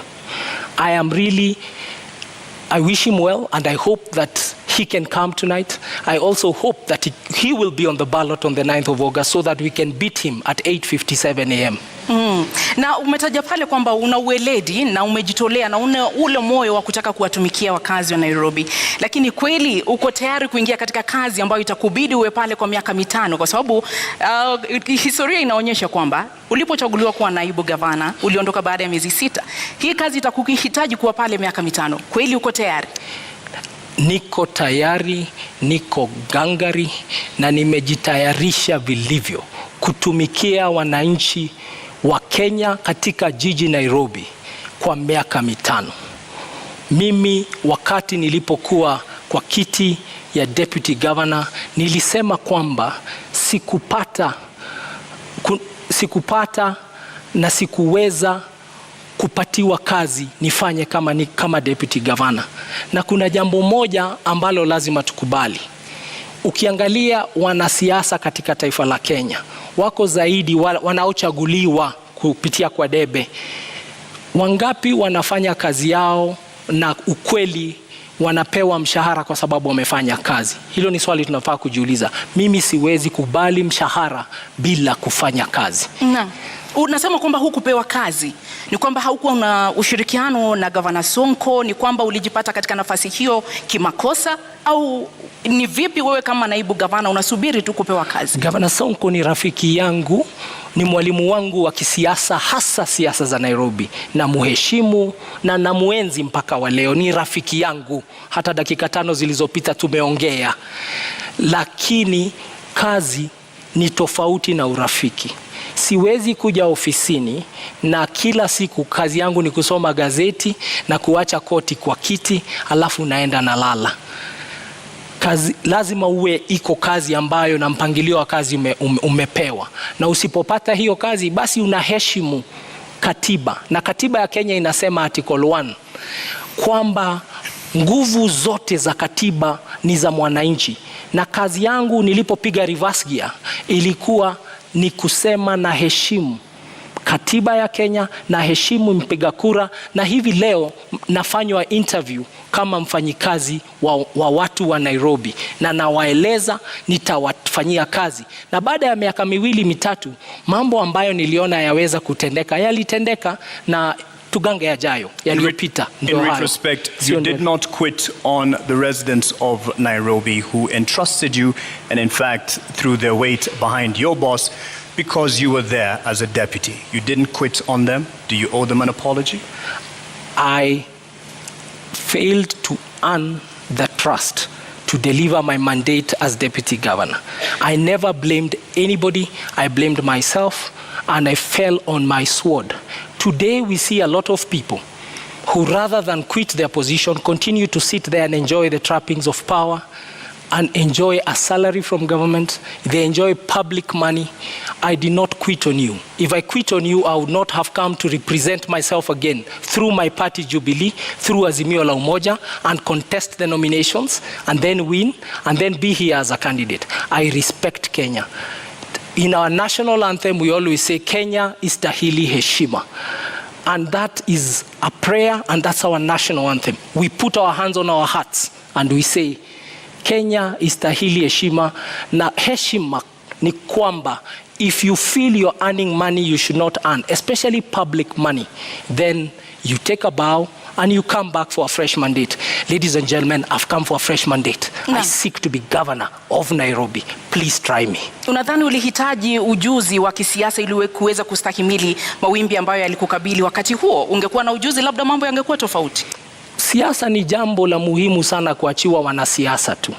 Sisi ambao tumefanya biashara katika sekta ya kibinafsi tunaelewa, na mimi kama kazi niliyokuwa nikifanya kwa benki nimeona wafanyabiashara wengi ambao biashara zao wamefunga sababu ya maslahi yao kukataa kuangaliwa na watu ambao hutengeneza sera, hutengeneza sheria katika bunge. Na kwa hivyo nakuja hapa na uzoefu wa private sector, na nasema tuingie sasa, let us change kidogo, let's change the tune, tuingie, tupindue, tulete mapinduzi, tulete ari mpya, kasi mpya, mwamko mpya, tuendelee. Tujaribu mtu ambaye ana uzoefu ambao unaweza kusaidia kisiasa.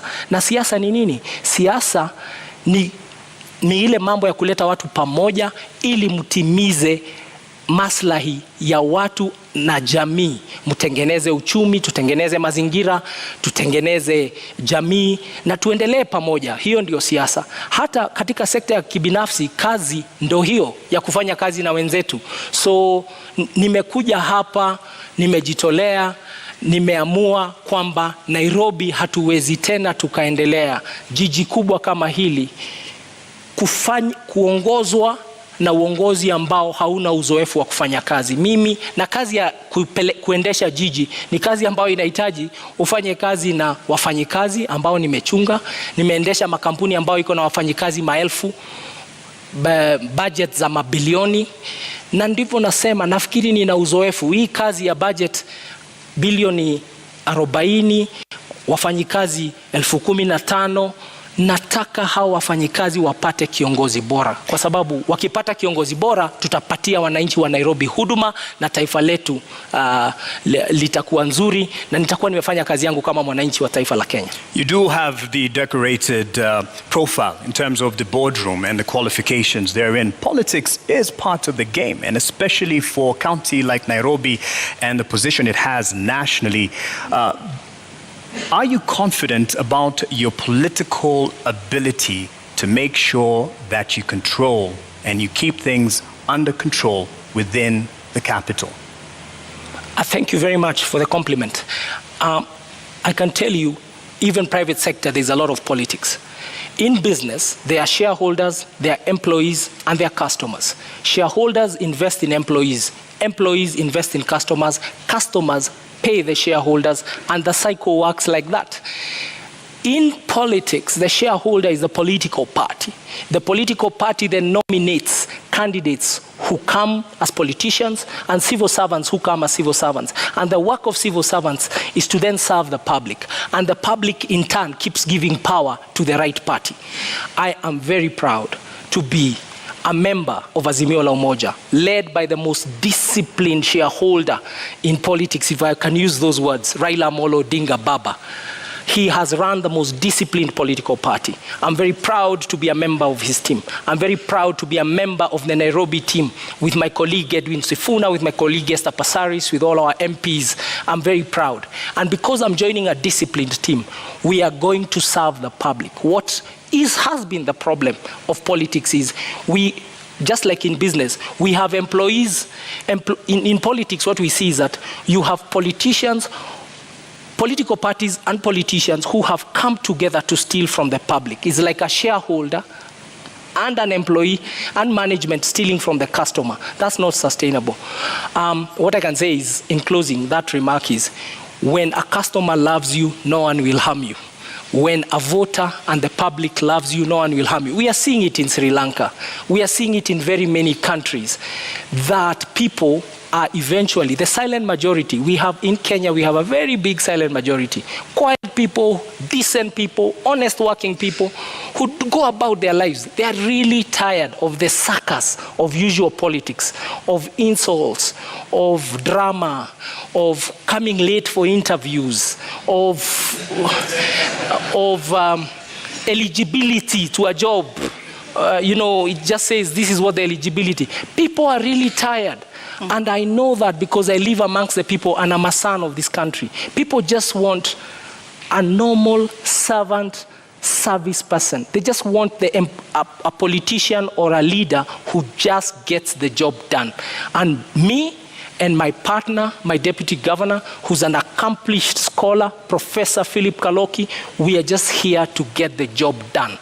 And we have come with a full blessing of our party, and we have fused a lot of ways: the Wiper way, the ODM way, the Jubilee way, the NAK Kenya way, the KANU way, the UPIA way, the DAP way. We have fused that, and that is the genius of this thing called Azimio la Umoja. Kenya will never be the same again, because you Kenyans have decided to vote for Azimio la Umoja on 9th of August 2020. Umetaja pale kiongozi wa Azimio Raila Odinga na ukamtunukia sifa kedekede. Je, uamuzi wako wa kuingia katika kinyang'anyiro hiki ulikuwa ni uamuzi wako wa hiari, wa binafsi, au ulikuwa uamuzi wa Raila Odinga na mrengo wa Azimio la Umoja? Uamuzi wangu kuingia siasa niliufanya tarehe March mwaka 2017. Ndipo niliamua kuingia kisiasa kabisa. Na mimi nimekuwa member wa Jubilee Party kutoka wakati huo. Watu wengi wanasema nimeingia siasa hivi sasa. Nilichaguliwa na kura 869,000. Nafikiri na 2017, wacha nimalize. Kwa sekunde chache naomba. Nilichaguliwa na kura 869,000 wakati uliopita. Na sasa nimerudi tena kusimama. Ni uamuzi wangu binafsi wa kuja kwa siasa, na nilipigania kiti, nikang'ang'ania kiti, nikashinda tikiti ya chama tawala Jubilee. So Igathe is his own man. Igathe is his own man, and he won his nomination. He canvassed for his nomination politically within the party. Right. And within the party, we also had two other candidates. The people who were running against me also did not have degrees, and I bet them. All right, on that point, I think you'll be happy with this intervention, because your competitor for the governor's seat has arrived, and would like to now call in Senator Johnson Sakaja. Hey, karibu mdosi. Sasa bro, how are you? Good, how are you doing? Good, karibu sana. Good to see you. Pole. Asante. Traffic mbaya tutasort. Thank you very much. Senator Sakaja, why are you late? Well, my opponent is used to head start, and so I wanted to give him an opportunity, and we're here. Lakini mbona umekuja kuchelewa? Nilikuwa nataka kumpa nafasi, aanze, amezoea kupatiwa nafasi ya kwanza. Na hakuna haja kuzingatia hiyo zaidi. I think we all know the head starts we're talking about, that is from government, etc. But good to see you, Polycarp. Good to see you, Sakaja. Welcome, I look forward to a good debate. Thank you. All right. What separates you from your top competitor for the governor position? Well, Polycarp Igathe is a great man. He's a friend of mine. We've been in Jubilee together. We've campaigned together. I think what separates us is the heart to work for the people. He's had a career in the corporate sector. I've had a career in public service and in leadership. The problems this county has, the challenges in our city, the issues we need to deal with, need solid political leadership, and that is what I know. Naam, swala la maadili katika uongozi lina umuhimu gani katika siasa zako, katika kampeni yako, katika mchakato huu mzima wa kuwania kiti cha ugavana katika kaunti ya Nairobi? Swala za maadili ni muhimu sana, kwa sababu kiongozi sio tu yale ambayo unasema ama yale ambayo unazo kama fikra, ni yale ambayo unafanya. Integrity is extremely important, na mimi nazingatia masuala yote ya maadili. I think integrity defines who you are. And it's not about who you are in public, but also who you are in private. And that's what defines a leader, because as a leader, your work is to set a good example. Your work is to show, the community and the society where to go to. And so, of course, integrity is not perfection. Integrity is not pontification. Integrity is not saying that you'll never make any mistake. Integrity is taking responsibility. And integrity is being able to stand up and say, yes, on this I'm right, and yes, on this I'm wrong. That is integrity. You speak about abiding, and part of the requirement for governor is the competence and the credentials. Yes. Do you believe that it is important for someone running for governor to have a degree? It's not just important, it's a requirement by our constitution. Do you have a degree? That's the reason I'm here. That's the reason I've been gazetted. I do have all the qualifications required to run for governor of Nairobi, and on top of a degree, beyond just the academic qualifications, I have the competence, the character, I have the will and the experience to lead this county of Nairobi. Why is it so contested? Because as I've said, the head starts being sought include that. I think, and I feel bad for my opponent, because majority, or rather the biggest part that his team has been relying on was not to have me on the ballot. I'm glad I had his said, because I've been around, I've been in this complex and listening, saying that he wants me on the ballot. I'm glad he said that, but many of his political benefactors do not want me on the ballot because they know the effect of that. I do have a degree from Team University. I presented it on the 6th of last month to the competent authority, which is the Commission for University Education. After that, it was presented to the counterpart commission in the in our neighboring country. They verified it. Many people have said that I'm trying hard to prove that I have one. Actually, it's my detractors trying hard to prove that I don't have one. Now, this issue is before the court, and the reason I sympathize is that if my opponent and his team focused on going to the people, then they would stop looking for solace in the courts. I have it. In fact, I would want to display it today to all of you to see. I don't know how you'll verify it, but the competent authorities and institutions that have to verify it have actually said it is correct. Na kwa dakika moja unusu, kwa sababu sasa hivi tutaanza kuzingatia muda kulingana na sheria na masharti ambayo tuliweka awali. Kwa dakika moja unusu, endapo utachaguliwa kuwa gavana wa kaunti ya Nairobi, kisha baadaye kesi iwasilishwe mahakamani ambayo itabatili ushindi wako, utawajibikia wakazi na wapiga kura wa Nairobi? Hakuna kesi inaweza kubatili ushindi wangu, kwa sababu kwanza ushindi wangu, unajua ndugu yangu anaongea juu ya 8:57 am. Ushindi wangu utadhihirika, utaonekana. Nafikiri vile mmetutawanyisha kutoka wale wengine ilikuwa kwa sababu ya utafiti ambao umefanywa, na utafiti umeonyesha kwamba niko mbele zaidi. Mambo ambayo yako kotini yataisha kwa sababu tunajua ukweli ambao uko. Hakuna tashwishi hapo. Na zaidi ya hiyo, kwa sababu kumekuwa na hiyo unajua kizungumkuti ambayo imeongozwa na serikali, and I have said it previously, who has been driving this and how it's been driven. I think by the time we're going for re-election, we'll make sure that there's even more to be able to show on that. So that is not an issue of concern. What is of concern to us, and what is of concern to anybody worth his salt as a leader in this city, is the plight of the millions of Nairobians who are suffering the lack of dignity and the lack of order in our city. And that is where our focus must be. So I do not expect any challenges beyond that, because what is out there is political propaganda. If you look at the lengths that the state has gone to try and stop my candidature, if you look at the resources deployed, including diplomats and the ambassador, etc., intimidation of institutions, revoking and revoking, etc., then you know that there's something there.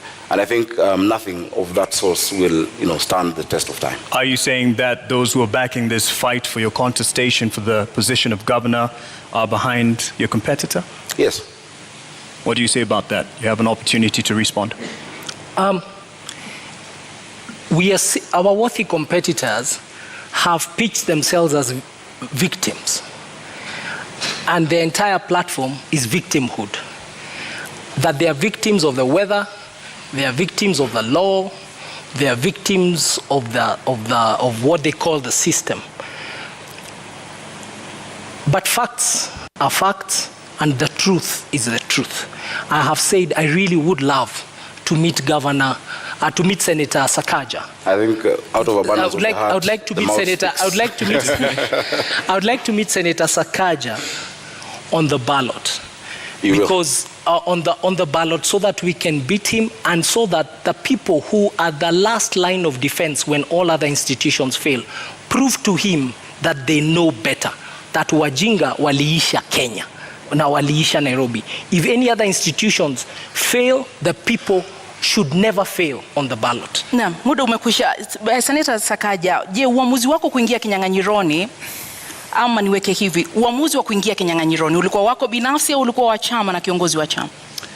Nimefurahi kwanza tumemaliza hicho kipindi kwa sababu I'm able to prove and to show that I have the qualifications, and that is going on.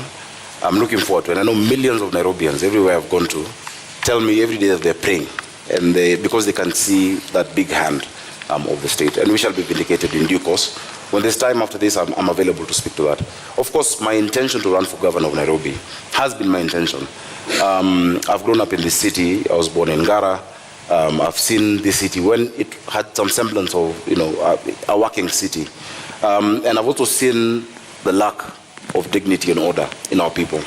The lack of dignity when Mama Mwende in Kayole had to watch her daughter die at Mama Lucy because of an ambulance.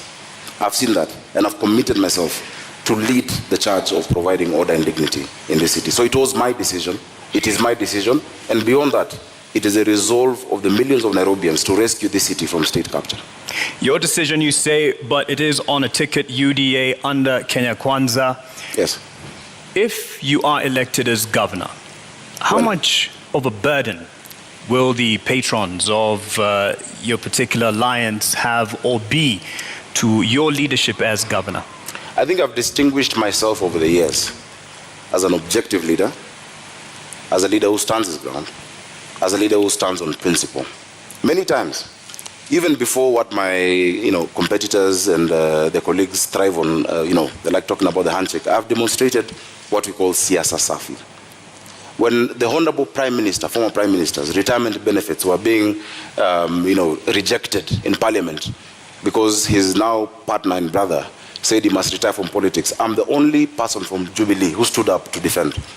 When Honorable Oloch was being fought at Pan-Africa by Jubilee members on the 26th of October, I'm the one who defended him.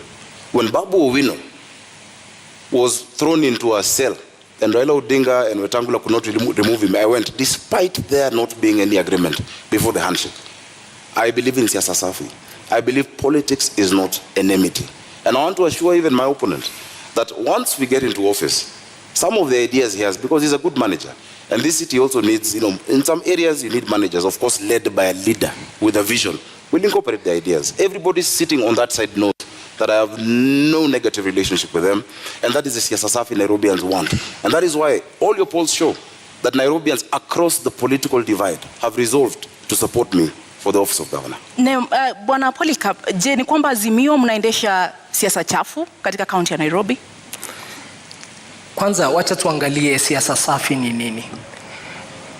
Mwaka uliopita taifa la Kenya, the amount of money, pesa ambazo walituma kwa serikali gatuzi kutoka kwa serikali ya kitaifa was 370 billion shillings.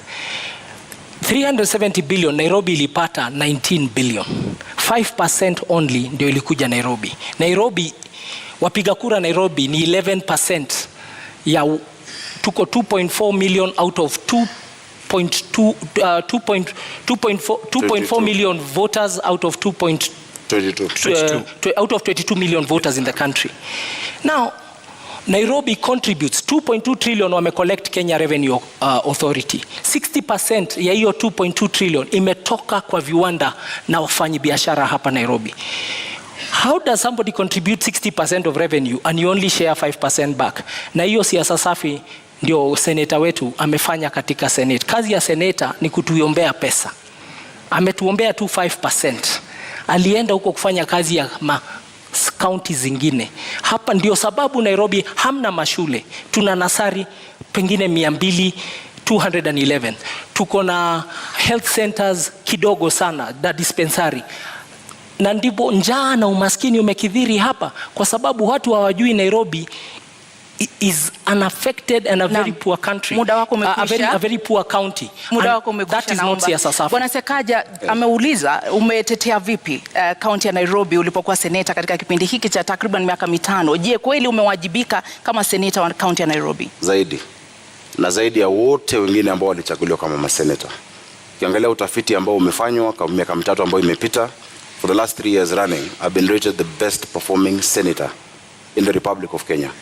I brought more bills, more motions, more questions about the county administration of Nairobi than any other senator, and you can check. I can see you have laptops. You can check that. On top of that, the work of the senator is to bring resources to the county. When I became senator for Nairobi, Nairobi was receiving 15 billion. I'm living with it 3.3 billion higher at 19 billion. That is actually understanding your assignment and prosecuting it the way you need to. So I brought that money. In fact, naturally, it will take more than 10-15 years in terms of cycles of devolution to get to an increase of 3.3 billion. Something Igade says isn't quite enough, even though you've gotten it to 19 billion. Something he says isn't enough, given the contribution of the capital to the rest of the nation. Now, if you understand the framework of devolution under our constitution, fiscal decentralization has what we call the horizontal division of revenue.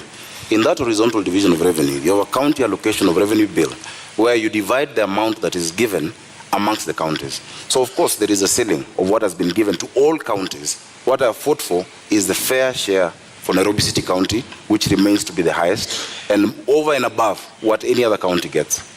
Igade, you have a response on that? I don't know how much is enough.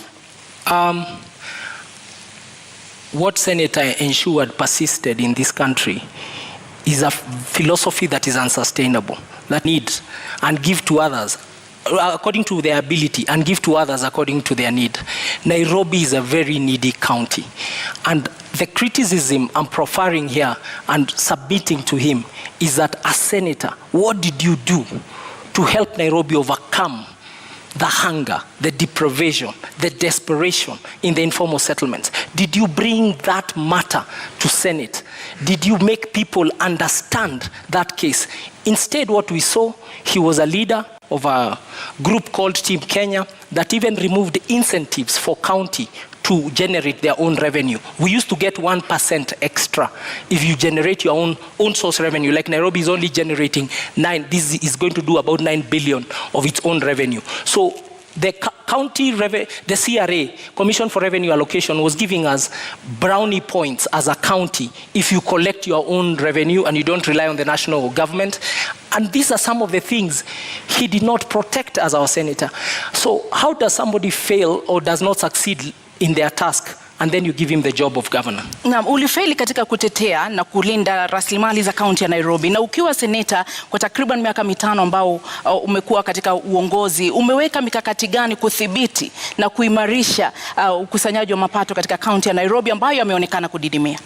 19 billion from 15 billion is success. It's an improvement.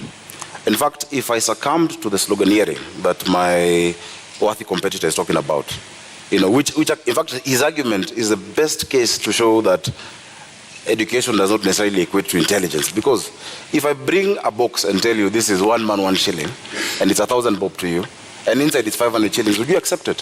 What they were offering Nairobi Polycarp was 134 million shillings more. I refused with my Team Kenya. I said Nairobi has the depth of poverty that urban poverty bites harder than rural poverty, that you have nothing in this city, you'll have nothing to eat, you'll have nowhere to stay. And I refused that 135 million shillings and got 3.35 billion shillings for the people of Nairobi. If I was just to fall for the empty slogan, Nairobi would still be at 15.8 billion shillings today. So I'm very proud, and I'm proud of all my members, because not only did I secure that for Nairobi, I showed this country that there is no Kenya A and Kenya B. There's no second-class county in a first-class country. And I stand my ground that we must be patriotic. Even as we're in Nairobi, we have people from all across the country. On top of that, I can list you the bills. I brought the startup bill. I brought the prompt payment bill. I brought the National Disaster Management Authority bill in the Senate. I have fought for Uber drivers, who, Taxify and all digital hailing apps. I have spoken about the demolitions and even stopped demolitions that are going further. I have done a lot. In fact, if you gave me maybe an hour or so to just list the things I've done in the Senate, and I hope the next Senate of Nairobi will be able to fill in those big shoes, that response, because time it is is work that we've done. Let's push on with that aspect then on. You talk about not having enough funds allocated to Nairobi given its place in the nation. However, there is the issue of not being able to actually get the potential revenue that it can get owing to the cartels in the city, which have been a thorn in the flesh of the administration. But it can be argued also fostered by the leadership. What will you do to get rid or deal with the cartels? Igade, you have a minute and a half. Thank you very much for that question. Nairobi collects, for sure, way above 200 million shillings every day. But what ends up in Nairobi coffers is around and about roughly 40 million a day. So over 160 million shillings is lost every day. That's the fact. We've had a senator whose work is also oversight. And Senator Sakaja, you had a chance to be seen in this country oversighting the county of Nairobi.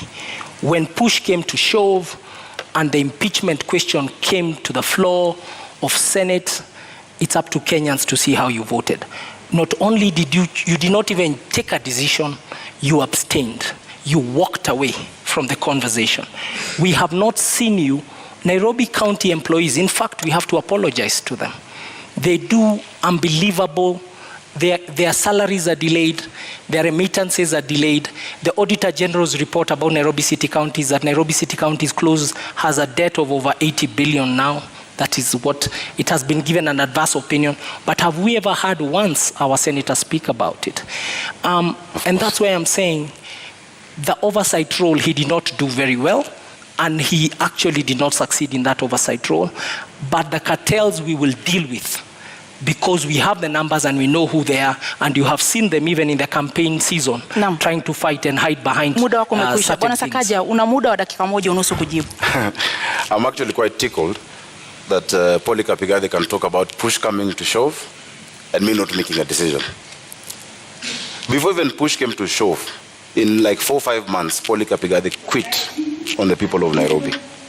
In fact, that should have come in the question of integrity. Because when you talk about public trust, chapter 6, at the expense of private convenience, that is the question that we must answer. It did come up before you arrived. The question on impeachment.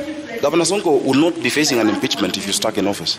In fact, if you're stuck in office, you probably would have been the incumbent governor. If you're stuck in office, there'd be no any mess in Nairobi.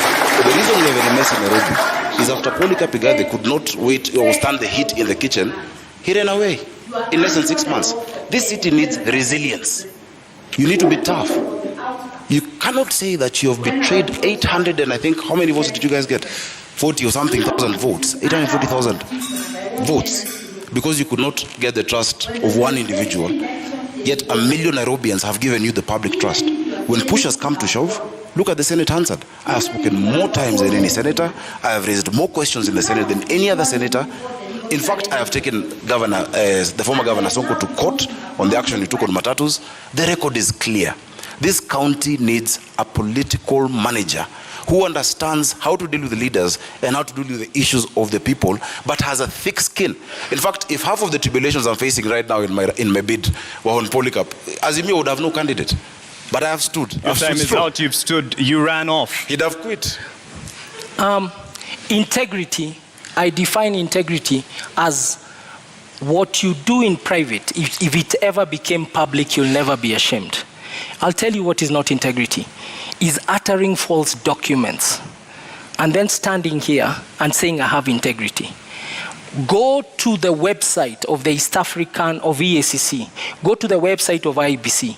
Check the university governors, Sakaja, Senator Sakaja. Let me go. Go and check what Senator Sakaja cited as his degree in 2017. It's a public document. And then look at the degree he's saying it is today. We don't even know who he is. Is your name really Sakaja? Nairobi. Careful. All of us, careful. We can no longer entertain charlatans in positions of high national responsibility. And charlatan is not an insult. It's people of questionable integrity. It's people and individuals who come to steal from you wholesale to distribute retail to their friends. And I submit to you, the man to my left will do exactly that. Careful. I think the man to my right did exactly that by running away from the mandate given to him by Nairobians. Actually, basi tunajua hata ukichukua Biblia hutafuata, lakini wengine tumewazoea. They are full of impunity. So we are calling out the deputy president, because I can't call him anything else.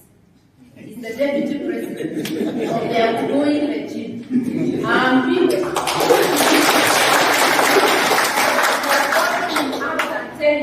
Respect the laws of the land. You are under the laws of Kenya, even as a deputy president. And wait for the outcome when our legal challenge gets to the court. In our constitution, under our constitution, and I want Kenyans to know, when the presidential election is over, even if you are said to have won, even if you are a purported winner, sworn in before the legal challenge is exhausted. And like now, because we have not yet filed, but we are within time, until the time to file a petition expires, and you are clear of any legal challenge, you cannot start throwing your weight around. Which weight? What if the challenge nullifies? Tulia ugoje. That's what we are saying, and they can be sure there will be a legal challenge because there was no proper time. And the results purported to be declared are personal to Wafula Chebukati. They are not the commission's studies, and they are not true. Na Wakenya wajue, ukianza na wizi, utamaliza na nini? Na wizi. Na kazi yako wewe Mkenya itaibiwa. Hata hiyo, asking people to jump their parties, wooing people unconstitutionally and illegally, you are already trying to steal the mandate the people have given. Watch out, Kenyans. Hard times are coming. Hapo wewe Mkenya itaibiwa. Hata hiyo, asking people to jump their parties, wooing people unconstitutionally and illegally, you are already trying to steal the mandate the people have given. Watch out, Kenyans. Hard times are coming. When we have purported leaders who do not believe in the rule of law, who do not believe in democracy, it's the beginning of anarchy. Thank God, we have due process, which we believe in. Us as a new, once we take our legal challenge to the court, whatever the outcome, that is the end of the journey. That's the way our constitution is. It may not be perfect, but that is the way it is. And we promise to abide. We always abide by the rule of law, even when we disagree with the ruling. We disagree, either take next steps, or if it is the final, we accept it as final. And we know that. So wale hawaelewi sheria, tulieni. Wacha kujigamba-gamba na siku haijafika.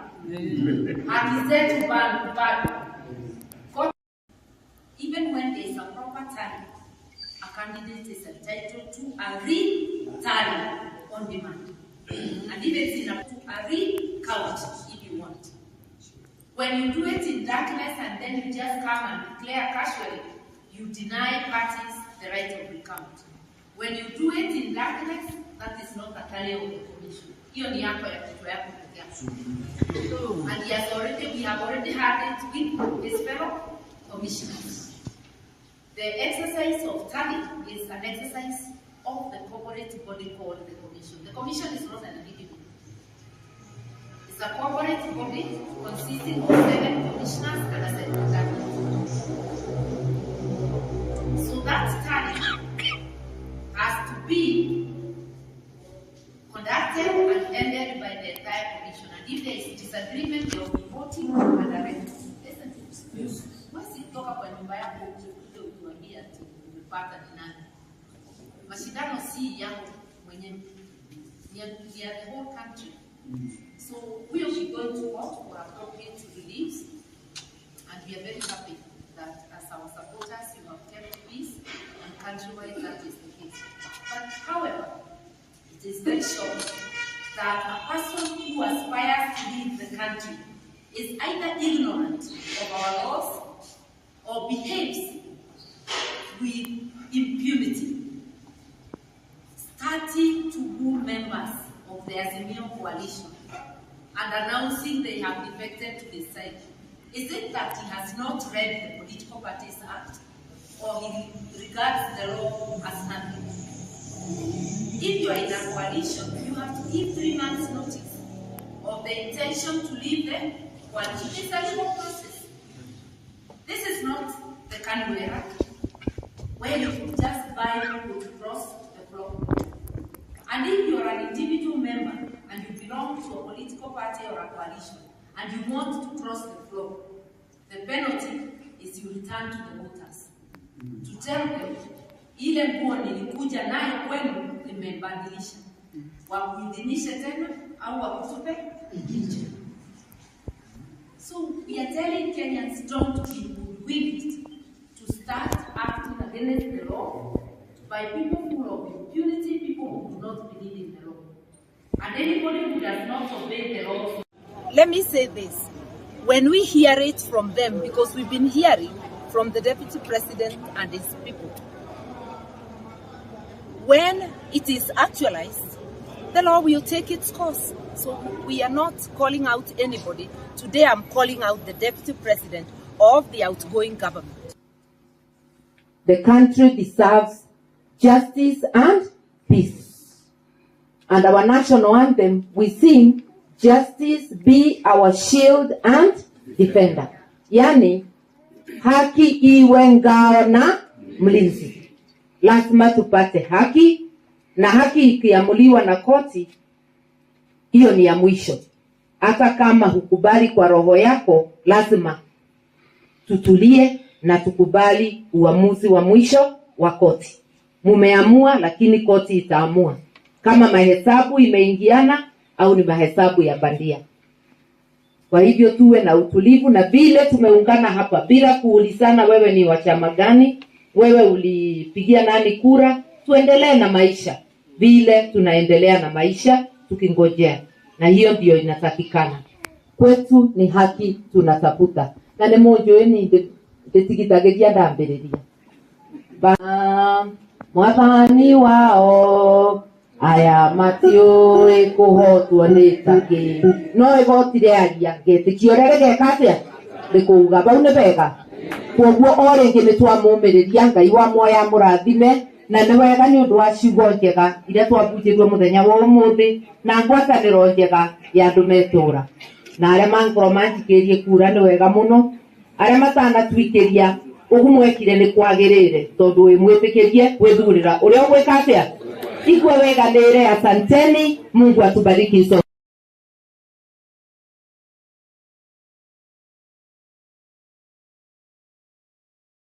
Wakae chini, ajulishwe sheria za Kenya na asifuate. Kama hasifuati, basi tunajua hata ukichukua Biblia hutafuata. Lakini wengine tumewazoea. They are full of impunity. So we are calling out the deputy president, because I can't call him anything else. He's the deputy president of the outgoing regime. I'm telling you, respect the laws of the land. Yes. You are under the laws of Kenya, even as a deputy president. And wait for the outcome when our legal challenge gets to the court. In our constitution, under our constitution, and I want Kenyans to know, when the presidential election is over, even if you are said to have won, even if you are a purported winner, you cannot be sworn in before the legal challenge is exhausted. And like now, because we have not yet filed, but we are within time, until the time to file a petition expires, and you are clear of any legal challenge, you cannot start throwing your weight around. Which weight? What if the challenge nullifies? Tulia ugoje. That's what we are saying. Yes. And they can be sure there will be a legal challenge because there was no proper time. And the results purported to be declared are personal to Wafula Chebukati. They are not the commission's studies, and they are not true. Na Wakenya wajue, ukianza na wizi, utamaliza na nini? Na wizi.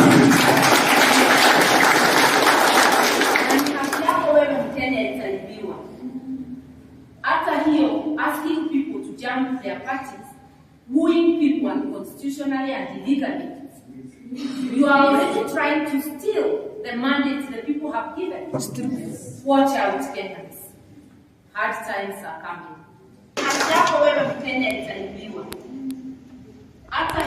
Asking people to jump their parties, wooing people unconstitutionally and illegally. You are already trying to steal the mandate the people have given. Watch out, Kenyans. Hard times are coming. When we have purported leaders who do not believe in the rule of law, who do not believe in democracy, it's the beginning of anarchy. Thank God, we have due process, which we believe in. Us as a new, once we take our legal challenge to the court, whatever the outcome, that is the end of the journey. That's the way our constitution is. It may not be perfect, but that is the way it is. And we promise to abide. We always abide by the rule of law, even when we disagree with the ruling. We disagree, either take next steps, or if it is the final, we accept it as final. And we know that. So wale hawaelewi sheria, tulieni. Wacha kutugambagamba na siku haijafika. Haki zetu bado. Even when there is a proper time, a candidate is entitled to a re-tally on demand. And if it's in a polling station, you're entitled to a recount if you want. When you do it in darkness and then you just come and declare casually, you deny parties the right of recount. When you do it in darkness, that is not a carry of the commission. And we have already had it with his fellow commissioners. The exercise of tally is an exercise of the corporate body called the commission. The commission is not an individual. It's a corporate body consisting of 7 commissioners and a secretary. So that tally has to be conducted and ended by the entire commission. And if there is disagreement, they will be voting and directing. Toka kwa nyumba yako utuambia ati umepata ni nani. Mashindano si yangu mwenyewe. Ni the whole country. So we will be going to court for appropriate reliefs, and we are very happy that as our supporters you have kept peace, and countrywide that is the case. But however, it is very sure that a person who aspires to lead the country is either ignorant of our laws or behaves with impunity, starting to woo members of the Azimio coalition and announcing they have defected to the side. Is it that he has not read the Political Parties Act, or he regards the law as nothing? If you are in a coalition, you have to give 3 months notice of the intention to leave the coalition. It's a legal process. This is not the Karua, where you could just buy people to cross the floor. And if you are an individual member and you belong to a political party or a coalition and you want to cross the floor, the penalty is you return to the voters to tell them ile nguo nilikuja nayo kwenu nimebadilisha, wakuidhinishe tena au wakutupe nje. So we are telling Kenyans, don't be willing to start acting against the law by people full of impunity, people who do not believe in the law. And anybody who does not obey the law. Let me say this. When we hear it from them, because we've been hearing from the Deputy President and his people, when it is actualized, the law will take its course. So we are not calling out anybody. Today I'm calling out the Deputy President of the outgoing government. The country deserves justice and peace. And our national anthem, we sing, justice be our shield and defender. Yani, haki iwe ngao na mlinzi. Lazima tupate haki, na haki ikiamuliwa na koti, hiyo ni ya mwisho. Hata kama hukubali kwa roho yako, lazima tutulie na tukubali uamuzi wa mwisho wa koti. Mumeamua, lakini koti itaamua kama mahesabu imeingiana au ni mahesabu ya bandia. Kwa hivyo tuwe na utulivu, na vile tumeungana hapa bila kuulizana wewe ni wa chama gani, wewe ulipigia nani kura, tuendelee na maisha vile tunaendelea na maisha tukingojea, na hiyo ndio inatakikana. Kwetu ni haki tunatafuta, na ni mojo ni ndetigitageria ndambiriria mwathani wao aya matiũĩ kũhotwo nĩ takĩ no igotire aria ngetikio rĩrĩ gekatia ndikuuga bau nĩ bega. Kwoguo o rĩngĩ nĩ twamũmĩrĩria Ngai wa muoya mũrathime, na nĩ wega nĩ ũndũ wa ciugo njega iria twabunjĩirwo mũthenya wa ũmũthĩ na ngwatanĩro njega ya andũ metũũra. Na arĩa mangorwo manjikĩrie kura nĩ wega mũno, arĩa matanatuikĩria ũguo mwekire nĩ kwagĩrĩire tondũ wĩ mwĩtĩkĩrie gwĩthurĩra ũrĩa ũgwĩka atĩa. Ikwe weganĩre. Asanteni, Mungu atubariki sote.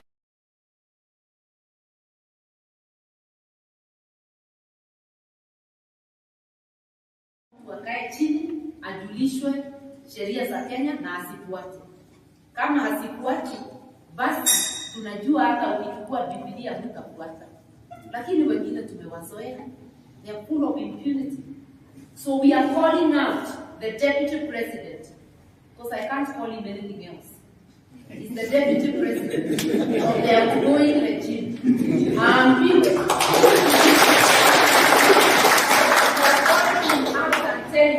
Respect the laws of the land. Yes. You are under the laws of Kenya, even as a Deputy President. And wait for the outcome when our legal challenge gets to the court. In our constitution, under our constitution, and I want Kenyans to know, when the presidential election is over, even if you are said to have won, even if you are a purported winner, you cannot be sworn in before the legal challenge is exhausted. And like now, because we have not yet filed, but we are within time, until the time to file a petition expires, and you are clear of any legal challenge, you cannot start throwing your weight around. Which weight? What if the challenge nullifies? Tulia ugoje. That's what we are saying. And they can be sure there will be a legal challenge because there was no proper time. And the results purported to be declared are personal to Wafula Chebukati. They are not the commission's studies, and they are not true. Na Wakenya wajue, ukianza na wizi, utamaliza na nini? Na wizi. Na haki yako wewe Mkenya itaibiwa. Hata hiyo, ask wooing people unconstitutionally and illegally. You are already trying to steal the mandates the people have given. Watch out, Kenyans. Hard times are coming. Hata wewe Mkenya itaibiwa. Hata hiyo, asking people to jump their parties, wooing people unconstitutionally and illegally. You are already trying to steal the mandates the people have given. Watch out, Kenyans. Hard times are coming. When we have purported leaders who do not believe in the rule of law, who do not believe in democracy, it's the beginning of panic. Thank God, we have due process which we believe in. Us as a new, once we take our legal challenge to the court, whatever the outcome, that is the end of the journey. That's the way our constitution is. It may not be perfect, but that is the way it is. And we promise to abide. We always abide by the rule of law, even when we disagree with the ruling. We disagree, either take next steps, or if it is the final, we accept it as final. And we know that. So wale hawaelewi sheria, tulieni. Wacha kutugambagamba na siku haijafika. Haki zetu bado. Even when there is a proper tally, a candidate is entitled to a re-tally on demand. And if it's in a polling station, you're entitled to a recount if you want. When you do it in darkness and then you just come and declare casually, you deny parties the right of recount. When you do it in darkness, that is not a tally of the commission. And we have already had it with his fellow commissioners. The exercise of tally is an exercise of the corporate body called the commission. The commission is not an individual. It's a corporate body consisting of 7 commissioners and a secretary. So that tally has to be conducted and ended by the entire commission. And if there is disagreement, they will be voting and arresting. Listen, once you talk about nyumba yako, utuambia ati umepata ni nani. Mashindano si yangu mwenyewe. We are the whole country. So we will be going to court for appropriate reliefs, and we are very happy that as our supporters you have kept peace, and countrywide that is the case. But however, it is very shocking that a person who aspires to lead the country is either ignorant of our laws or behaves with impunity, starting to woo members of the Azimio coalition and announcing they have defected to the side. Is it that he has not read the Political Parties Act, or he regards the law as nothing? If you are in a coalition, you have to give 3 months notice of the intention to leave the coalition. It is a legal process. This is not the Karua, where you just buy people to cross the floor. And if you are an individual member and you belong to a political party or a coalition and you want to cross the floor, the penalty is you return to the voters to tell them, ile nguo nilikuja nayo kwenu nimebadilisha, wakuidhinishe tena au wakutupe nje. So we are telling Kenyans, don't be willing to start acting against the law by people full of impunity, people who do not believe in the law. And anybody who does not obey the law. Let me say this. When we hear it from them, because we've been hearing from the Deputy President and his people, when it is actualized, the law will take its course. So we are not calling out anybody. Today I'm calling out the Deputy President of the outgoing government. The country deserves justice and peace. And our national anthem, we sing, justice be our shield and defender. Yani, haki iwe ngao na mlinzi. Lazima tupate haki, na haki ikiamuliwa na koti, hiyo ni ya mwisho. Hata kama hukubali kwa roho yako, lazima tutulie na tukubali uamuzi wa mwisho wa koti. Mumeamua, lakini koti itaamua kama mahesabu imeingiana au ni mahesabu ya bandia. Kwa hivyo tuwe na utulivu, na vile tumeungana hapa bila kuulizana wewe ni wa chama gani, wewe ulipigia nani kura, tuendelee na maisha vile tunaendelea na maisha tukingojea, na hiyo ndio inatakikana. Kwetu ni haki tunatafuta, na ni mojo ni ndetigithagiria ndambiriria mwathani wao aya matiũĩ kũhotwo nĩ takĩ no igoti rĩaria ngetĩkio rĩrĩ gekatia rĩkũuga bau nĩ bega. Kwoguo o rĩngĩ nĩ twamũmĩrĩria Ngai wa muoya mũrathime, na nĩ wega nĩ ũndũ wa ciugo njega iria twabunjĩirwo mũthenya wa ũmũthĩ na ngwatanĩro njega ya andũ metũũra, na arĩa mangorwo manjikĩrie kura nĩ wega mũno, arĩa matanatwikĩria ũguo mwekire nĩ kwagĩrĩire tondũ wĩ mwĩtĩkĩrie gwĩthurĩra ũrĩa ũgwĩka atĩa ikwe weganĩre. Asanteni, Mungu atubariki sote.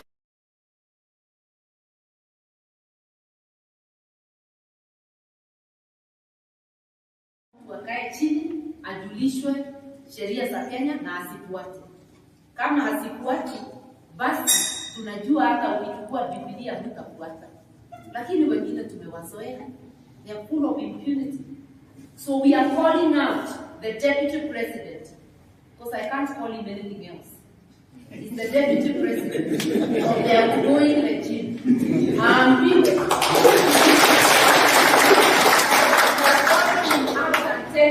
Respect the laws of the land. Yes. You are under the laws of Kenya, even as a Deputy President.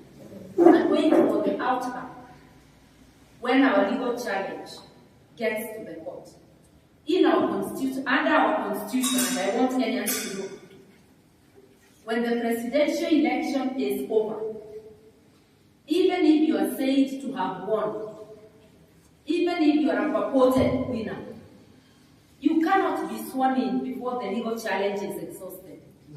And like now, because we have not yet filed, but we are within time, until the time to file a petition expires,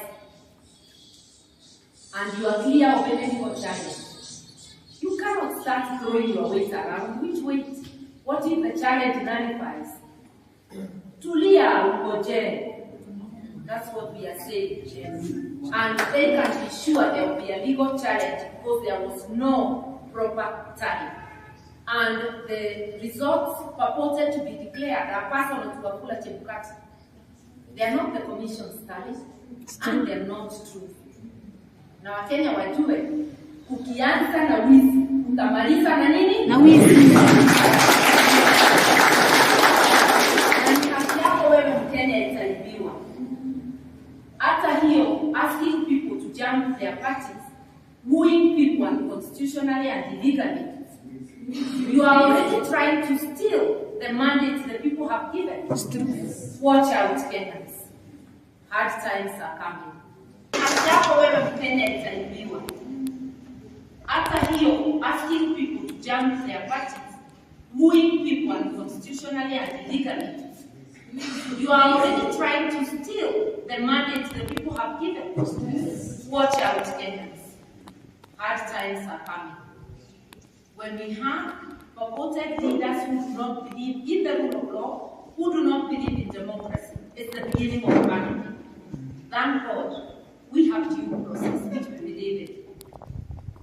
Us as a new, once we take our legal challenge to the court, whatever the outcome, that is the end of the journey. That's the way our constitution is. It may not be perfect, but that is the way it is. And we promise to abide. We always abide by the rule of law, even when we disagree with the ruling. We disagree, either take next steps, or if it is the final, we accept it as final. And we know that. So wale hawaelewi sheria, tulieni. Wacha kutugambagamba na siku haijafika. Haki zetu bado. Even when there is a proper time, a candidate is entitled to a re-tally on demand. And if it's in a polling station, you're entitled to a recount if you want. When you do it in darkness and then you just come and declare casually, you deny parties the right of recount. When you do it in darkness, that is not a carry of the commission. And we have already had it with his fellow commissioners. The exercise of tally is an exercise of the corporate body called the commission. The commission is not an individual. It's a corporate body consisting of 7 commissioners and a secretary. So that tally has to be conducted and ended by the entire commission. And if there is disagreement, they will be voting and directing. Isn't it? Once you talk about nyumba yako, utuambia ati umepata ni nani. Mashindano si yako mwenyewe. Ni ya the whole country.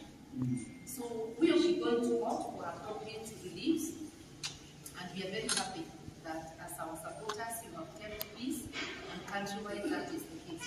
But however, it is very shocking that a person who aspires to lead the country is either ignorant of our laws or behaves with impunity, starting to woo members of the Azimio coalition and announcing they have defected to the side. Is it that he has not read the Political Parties Act, or he regards the law as nothing? If you are in a coalition, you have to give 3 months notice of the intention to leave the coalition. It's a legal process. This is not the Karua, where you just buy people to cross the floor. And if you are an individual member and you belong to a political party or a coalition and you want to cross the floor, the penalty is you return to the voters to tell them, ile nguo nilikuja nayo kwenu nimebadilisha, wakuidhinishe tena au wakutupe nje. So we are telling Kenyans, don't be willing to start acting against the law by people full of impunity, people who do not believe in the law.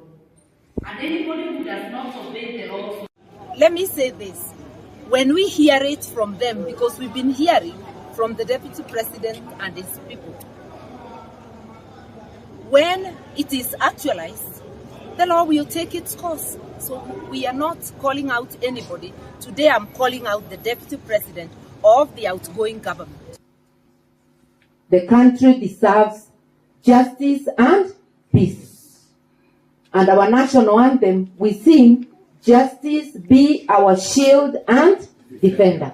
Yani, haki iwe ngao na mlinzi.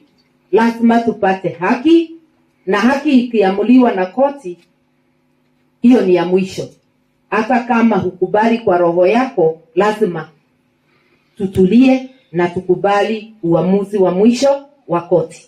Mumeamua, lakini koti itaamua kama mahesabu imeingiana au ni mahesabu ya bandia. Kwa hivyo tuwe na utulivu, na vile tumeungana hapa bila kuulizana wewe ni wa chama gani, wewe ulipigia nani kura, tuendelee na maisha vile tunaendelea na maisha tukingojea. Na hiyo ndio inatakikana. Kwetu ni haki tunatafuta. Na ni mojo ni ndetigitageria ndambiriria. Mwathani wao aya matiũĩ kũhotwo nĩ takĩ.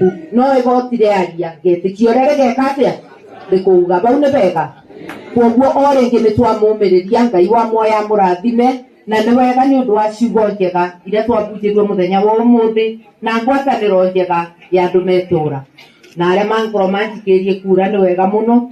Arĩa matanatuikĩria ũgumwekire nĩ kwagĩrĩire tondũ wĩmwĩtĩkĩrie gwĩthurĩra ũrĩa ũgwĩka atĩa. Igwe weganĩre. Asanteni, Mungu atubariki sote.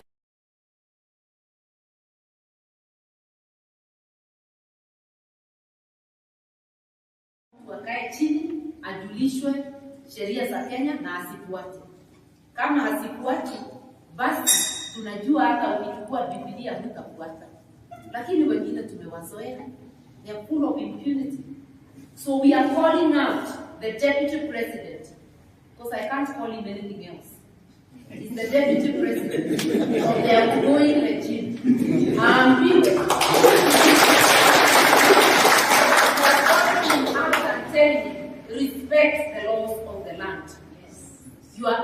the laws of Kenya, even as a deputy president, and wait for the outcome when our legal challenge gets to the court.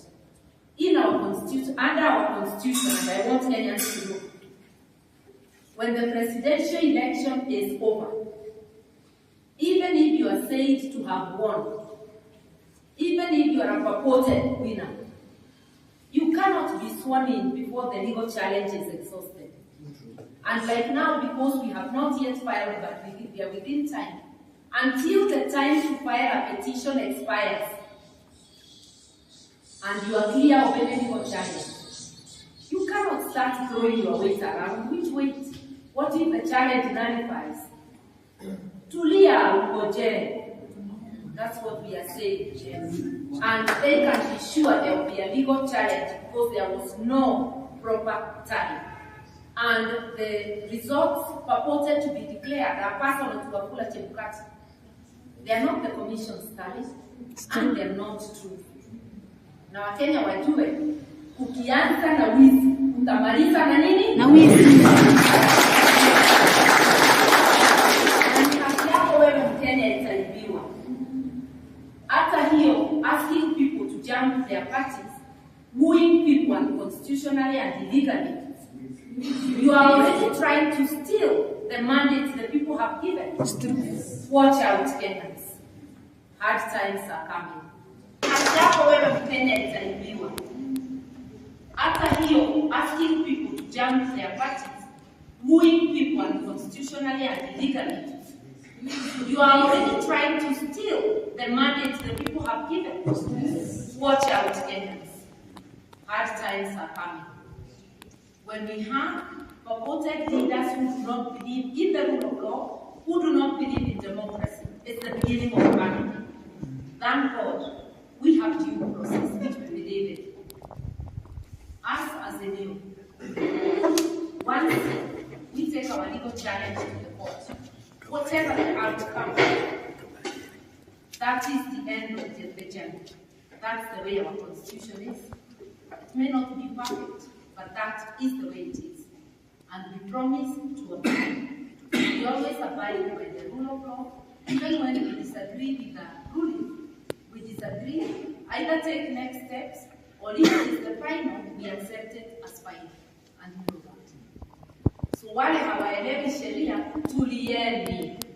Wacha kutugambagamba na siku haijafika. Haki zetu bado. Even when there is a proper tally, a candidate is entitled to a re-tally on demand.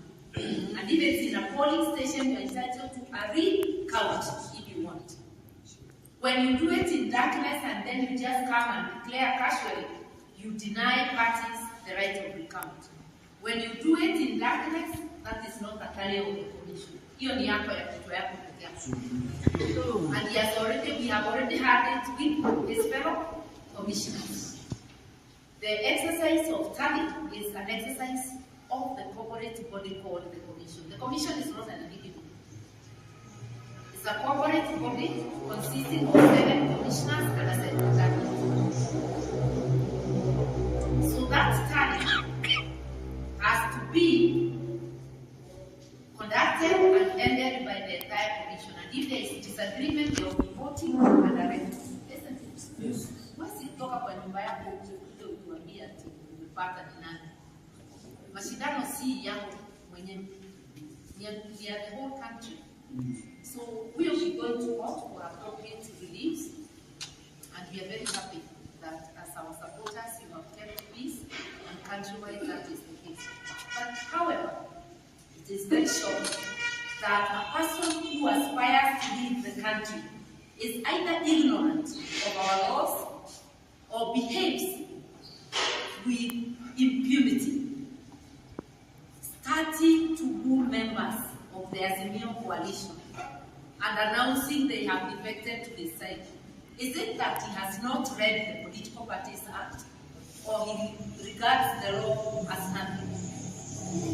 If you are in a coalition, you have to give 3 months notice of the intention to leave the coalition. It is a legal process.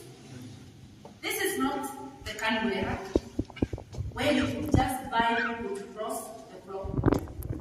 And if you are an individual member and you belong to a political party or a coalition and you want to cross the floor, the penalty is you return to the voters to tell them ile nguo nilikuja nayo kwenu nimebadilisha, wakuidhinishe tena au wakutupe nje. So we are telling Kenyans don't be hoodwinked to start acting against the law by people full of impunity, people who do not believe in the law. And anybody who does not obey the law. Let me say this. When we hear it from them, because we've been hearing from the Deputy President and his people, when it is actualized, the law will take its course. So we are not calling out anybody. Today I'm calling out the Deputy President of the outgoing government. The country deserves justice and peace. And our national anthem, we sing, justice be our shield and defender. Yani, haki iwe ngao na mlinzi. Lazima tupate haki, na haki ikiamuliwa na koti, hiyo ni ya mwisho.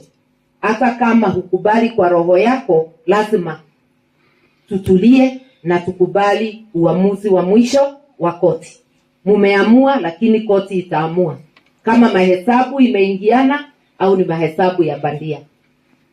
Kwa hivyo tuwe na utulivu, na vile tumeungana hapa bila kuulizana wewe ni wa chama gani, wewe ulipigia nani kura, tuendelee na maisha vile tunaendelea na maisha tukingojea, na hiyo ndio inatakikana. Kwetu ni haki tunatafuta, na ni mojo ni ndetigitageria ndambiriria mwathani wao aya matiũĩ kũhotwo nĩ takĩ no igotire aria ngetĩkia ũrĩa rĩgeka rĩkũuga bau nĩ bega. Kwoguo o rĩngĩ nĩ twamũmĩrĩria Ngai wa muoya mũrathime, na nĩ wega nĩ ũndũ wa ciugo njega iria twabunjĩirwo mũthenya wa ũmũthĩ na ngwatanĩro njega ya andũ metũũra. Na arĩa mangorwo manjikĩrie kura nĩ wega mũno, arĩa matanatuikĩria ũgumwekire nĩ kwagĩrĩire tondũ wĩmwĩtĩkĩrie gwĩthurĩra ũrĩa ũgwĩka atĩa. Ikwe weganĩre. Asanteni, Mungu atubariki sote.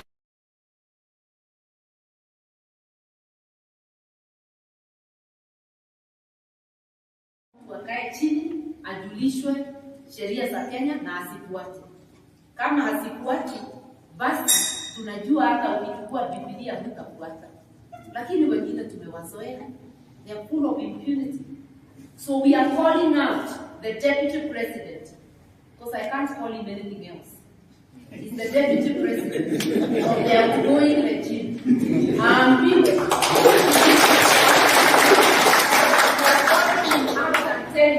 Respect the laws of the land. Yes. You are under the laws of Kenya, even as a Deputy President. And wait for the outcome when our legal challenge gets to the court. In our constitution, under our constitution, and I want Kenyans to know, when the presidential election is over, even if you are said to have won, even if you are a purported winner, you cannot be sworn in before the legal challenge is exhausted. And right now, because we have not yet filed, but we are within time, until the time to file a petition expires, and you are clear of any legal challenge, you cannot start throwing your weight around. Which weight? What if the challenge nullifies? Tulia ugoje. That's what we are saying, yes. And they can be sure there will be a legal challenge because there was no proper time. And the results purported to be declared are personal to Wafula Chebukati. They are not the commission's tally, and they are not true. Na Wakenya wajue, ukianza na wizi, utamaliza na nini? Na wizi.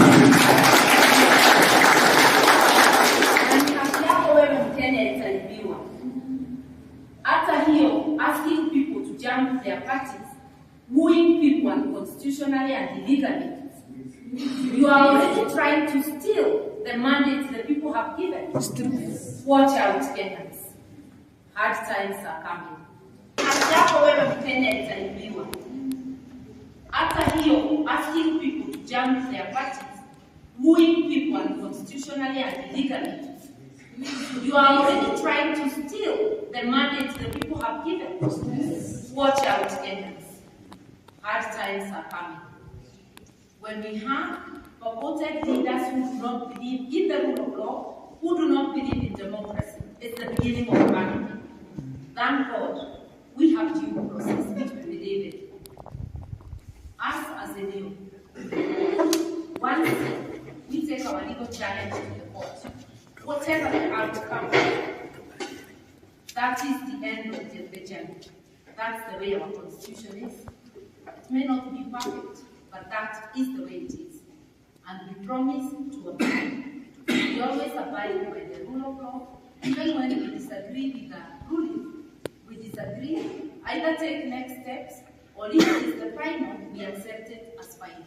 And we know that. So wale hawaelewi sheria, tulieni. Wacha kutugambagamba na siku haijafika. Haki zetu bado. Even when there is a proper time, a candidate is entitled to a re-tally on demand. And if it's in a polling station, you're entitled to a recount if you want. When you do it in darkness and then you just come and declare casually, you deny parties the right of recount. When you do it in darkness, that is not a tally of the commission. And we have already had it with his fellow commissioners. The exercise of tally is an exercise of the corporate body called the commission. The commission is not an individual. It's a corporate body consisting of 7 commissioners and a secretary. So that tally has to be conducted and ended by the entire commission. And if there is disagreement, there will be voting and a referendum. Listen, once you talk about nyumba yako utuambia ati umepata ni nani. Mashindano si yangu mwenyewe. We are the whole country. So we will be going to court for appropriate reliefs, and we are very happy that as our supporters you have kept peace, and countrywide that is the case. But however, it is very sure that a person who aspires to lead the country is either ignorant of our laws or behaves with impunity, starting to woo members of the Azimio coalition and announcing they have defected to the side.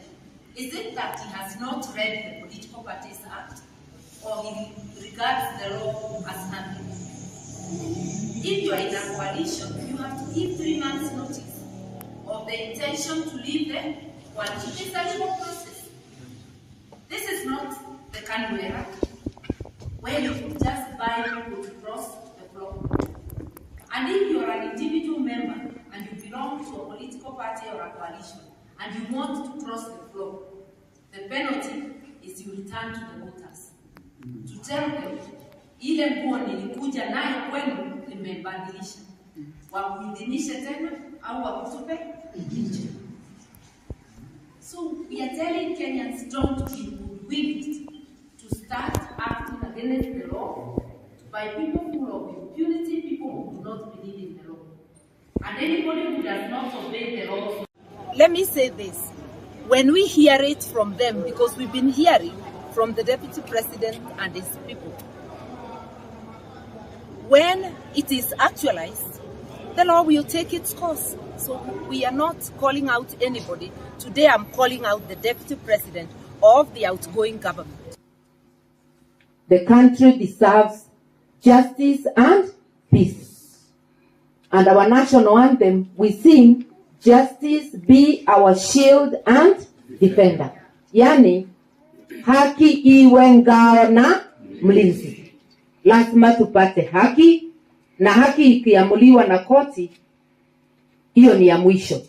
Hata kama hukubali kwa roho yako, lazima tutulie na tukubali uamuzi wa mwisho wa koti. Mumeamua, lakini koti itaamua kama mahesabu imeingiana au ni mahesabu ya bandia. Kwa hivyo tuwe na utulivu, na vile tumeungana hapa bila kuulizana wewe ni wa chama gani, wewe ulipigia nani kura, tuendelee na maisha vile tunaendelea na maisha tukingojea, na hiyo ndio inatakikana kwetu. Ni haki tunatafuta, na ni mojo ni ndetigithagiria ndambiriria mwathani wao aya matiũĩ kũhotwo nĩ taki no igoti rĩaria ngetĩkia ũrĩa rĩgeka rĩkũuga bau nĩ bega. Koguo o rĩngĩ nĩ twamũmĩrĩria Ngai wa muoya mũrathime, na nĩ wega nĩ ũndũ wa ciugo njega iria twabunjĩirwo mũthenya wa ũmũthĩ na ngwatanĩro njega ya andũ metũũra, na arĩa mangorwo manjikĩrie kura nĩ wega mũno, arĩa matanatuikĩria ũguo mwekire nĩ kwagĩrĩire tondũ wĩ mwĩtĩkĩrie gwĩthurĩra ũrĩa ũgwĩka atĩa ikwe weganĩre. Asanteni, Mungu atubariki sote.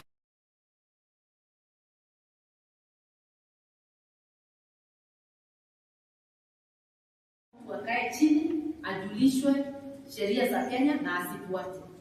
Kama asifuate, basi tunajua hata ukichukua Biblia hutafuata. Lakini wengine tumewazoea. They are full of impunity. So we are calling out the Deputy President, because I can't call him anything else. He's the Deputy President of the outgoing regime.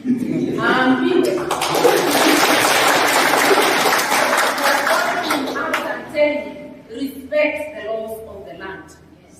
You are under the laws of Kenya, even as a Deputy President.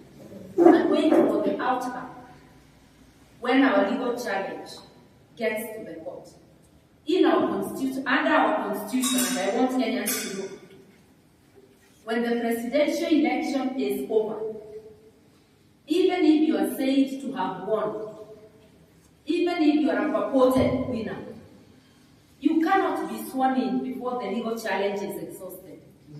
And like now, because we have not yet filed, but we are within time, until the time to file a petition expires, and you are clear of any legal challenge, you cannot start throwing your weight around. Which weight? What if the challenge nullifies? Tulia ugoje. That's what we are saying. And they can be sure there will be a legal challenge because there was no proper time. And the results purported to be declared are personal to Wafula Chebukati. They are not the commission's studies, and they are not true. Na Wakenya wajue, ukianza na wizi, utamaliza na nini? Na wizi. Na ni haki yako wewe Mkenya itaibiwa. After hiyo, asking people to jump their parties, wooing people unconstitutionally and illegally, you are already trying to steal the mandate the people have given. Watch out, Kenyans. Hard times are coming. Hapo wewe Mkenya itaibiwa. After hiyo, asking people to jump their parties, wooing people unconstitutionally and illegally, you are already trying to steal the mandate the people have given. Watch out, Kenyans. Hard times are coming. When we have purported leaders who do not believe in the rule of law, who do not believe in democracy, it's the beginning of vanity. Thank God, we have due process, which we believe in.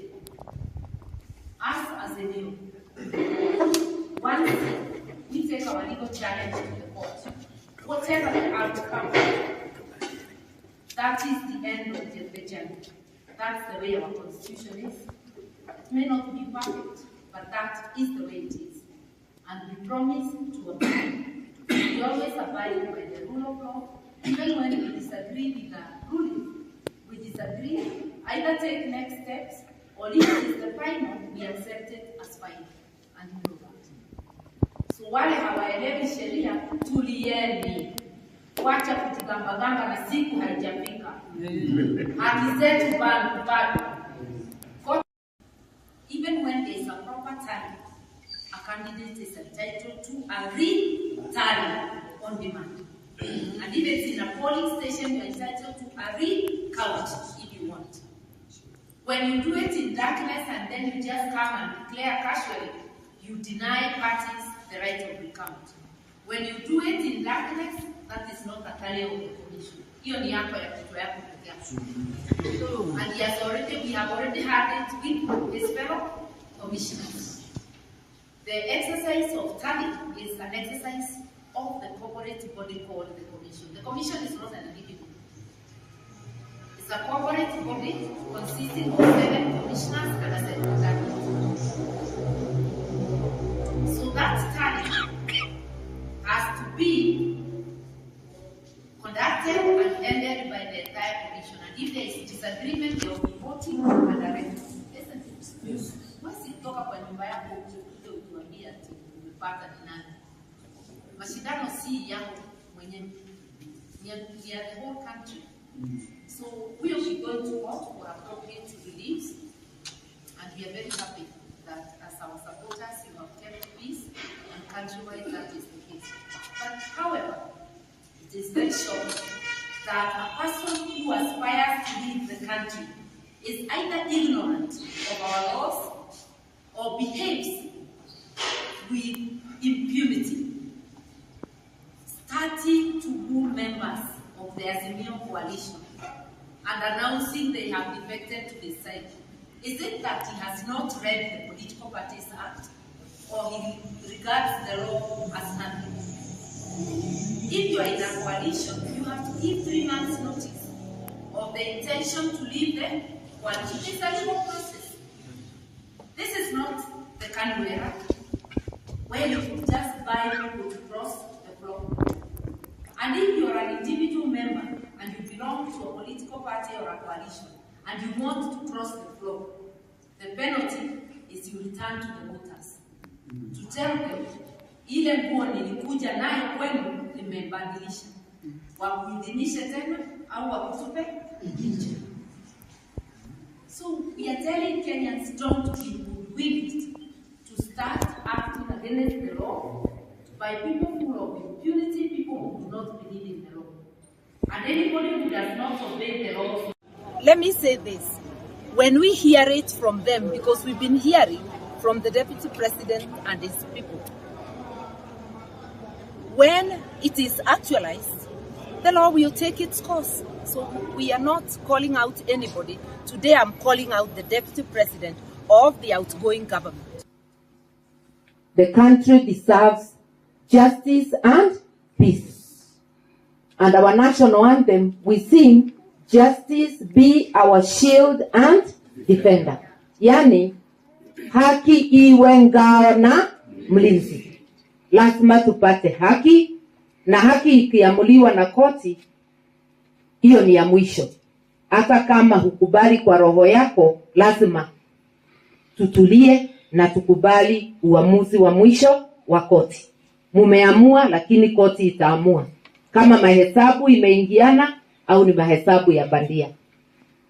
Kwa hivyo tuwe na utulivu, na vile tumeungana hapa bila kuulizana wewe ni wa chama gani, wewe ulipigia nani kura, tuendelee na maisha vile tunaendelea na maisha tukingojea, na hiyo ndio inatakikana. Kwetu ni haki tunatafuta, na ni mojo ni ndetigithagiria ndambiriria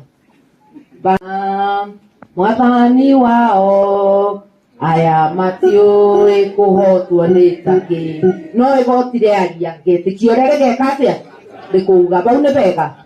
Koguo o rĩngĩ nĩ twamũmĩrĩria Ngai wa muoya mũrathime, na nĩ wega nĩ ũndũ wa ciugo njega iria twabunjĩirwo mũthenya wa ũmũthĩ na ngwatanĩro njega ya andũ metũũra.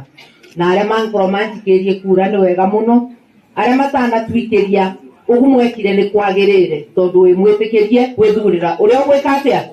Igwe weganĩre, asanteni, Mungu atubariki sote.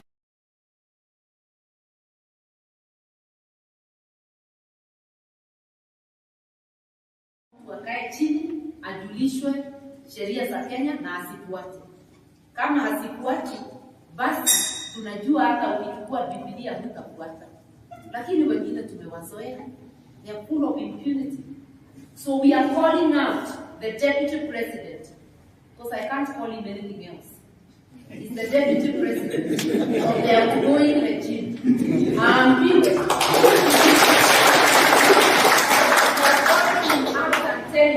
Respect the laws of the land. Yes. You are under the laws of Kenya, even as a Deputy President. And wait for the outcome when our legal challenge gets to the court.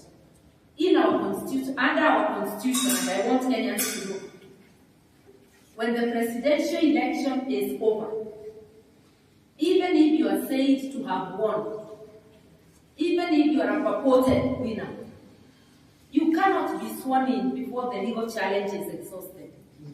And like now, because we have not yet filed, but we are within time, until the time to file a petition expires,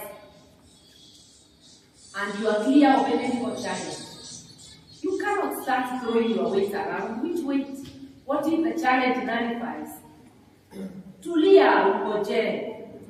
That's what we are saying. And they can be sure there will be a legal challenge because there was no proper time. And the results purported to be declared are personal to Wafula Chebukati.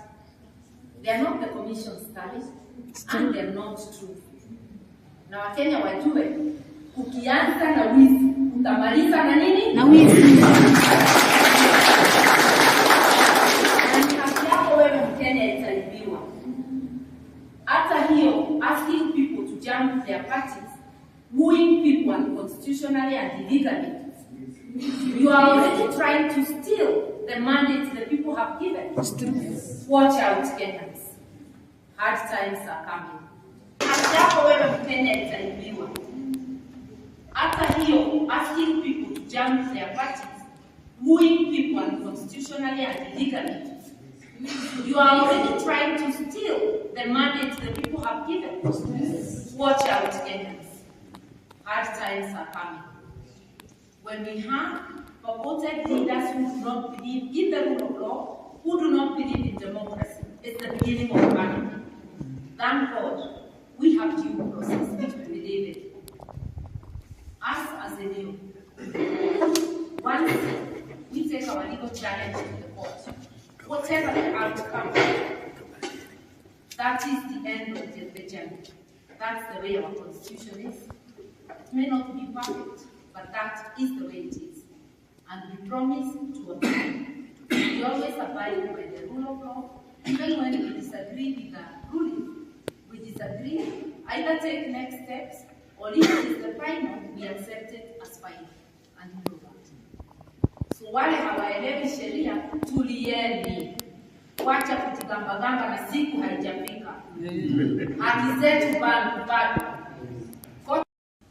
Even when there is a proper time, a candidate is entitled to a re-tally on demand. And if it's in a polling station, you're entitled to a recount if you want.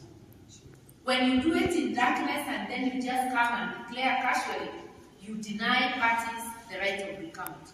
When you do it in darkness, that is not the carry of the commission. And we have already had it with his fellow commissioners. The exercise of tally is an exercise of the corporate body called the commission. The commission is not an individual. It's a corporate body consisting of 7 commissioners and a secretary. So that tally has to be conducted and ended by the entire commission. And if there is disagreement, they will be voting and directing. Isn't it? Once you talk about nyumba yako, ukiwaambia ati umepata ni nani. Mashindano si yangu mwenyewe. We are the whole country. So we will be going to court for appropriate reliefs, and we are very happy that as our supporters you have kept peace, and countrywide that is the case. But however, it is very sure that a person who aspires to lead the country is either ignorant of our laws or behaves with impunity, starting to woo members of the Azimio coalition and announcing they have defected to the side.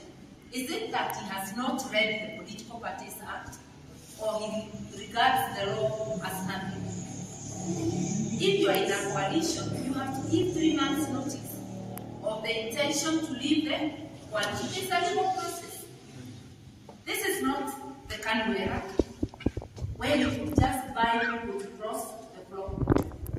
And if you are an individual member and you belong to a political party or a coalition and you want to cross the floor, the penalty is you return to the voters to tell them ile nguo nilikuja nayo kwenu nimebadilisha, wakuidhinishe tena au wakutupe nje.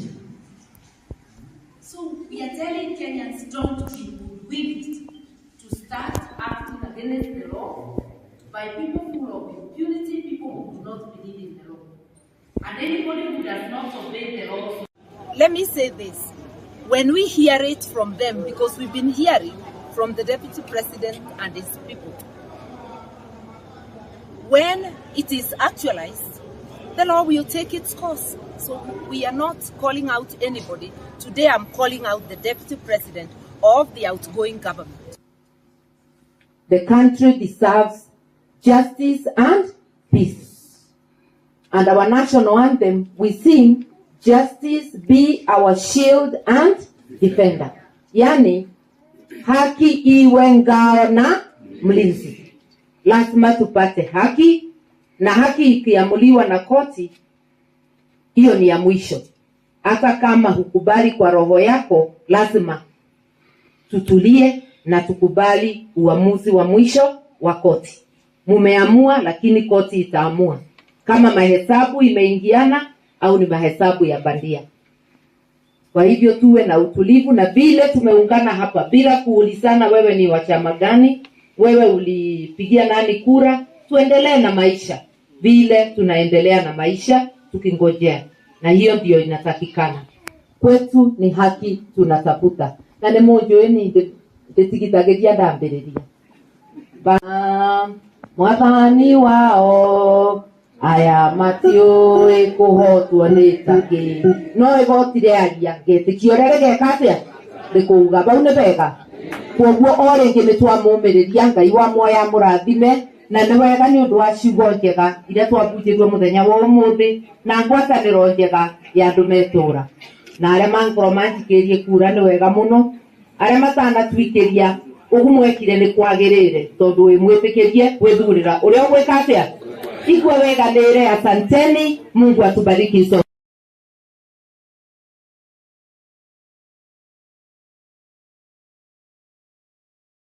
Wakae chini, ajulishwe sheria za Kenya na asifuate. Kama hasifuati, basi tunajua hata ukichukua Biblia hutafuata. Lakini wengine tumewazoea. They are full of impunity. So we are calling out the Deputy President, because I can't call him anything else. He's the Deputy President of the outgoing regime.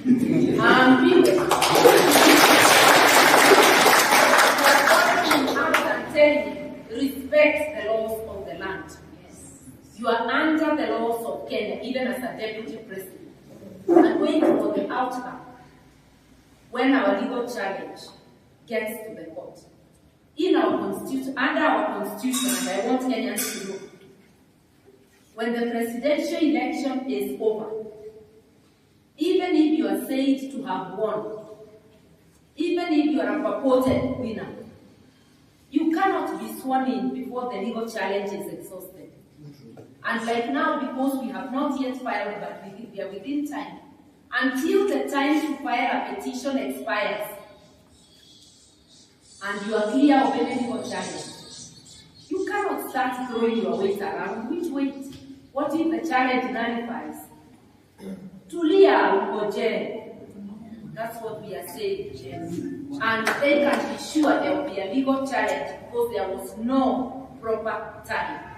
And the results purported to be declared are personal to Wafula Chebukati. They are not the commission's studies, and they are not true. Na Wakenya wajue, kukianza na wizi, utamaliza na nini? Na wizi. Na yako wewe Mkenya italibiwa. Hata hiyo, asking people to jump their parties, wooing people unconstitutionally and illegally, you are already trying to steal the mandate the people have given. Watch out, Kenyans. Hard times are coming. Hapo wewe Mkenya italibiwa. Hata hiyo, asking people to jump their parties, wooing people unconstitutionally and illegally, you are already trying to steal the mandate the people have given. Watch out, Kenyans. Hard times are coming. When we have purported leaders who do not believe in the rule of law, who do not believe in democracy, it's the beginning of panic. Thank God, we have due process, which we believe in. Us as a new, once we take our legal challenge to the court, whatever the outcome, that is the end of the journey. That's the way our constitution is. It may not be perfect, but that is the way it is. And we promise to abide. We always abide by the rule of law, even when we disagree with the ruling. We disagree, either take next steps, or if it is the final, we accept it as final. And we know that. So wale hawaelewi sheria, tulieni. Wacha kujigambagamba na siku haijafika. Haki zetu bado.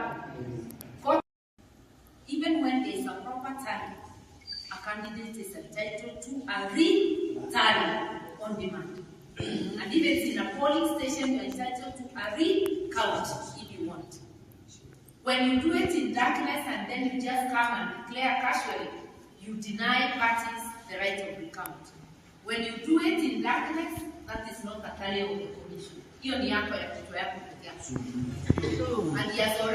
already had it with his fellow commissioners.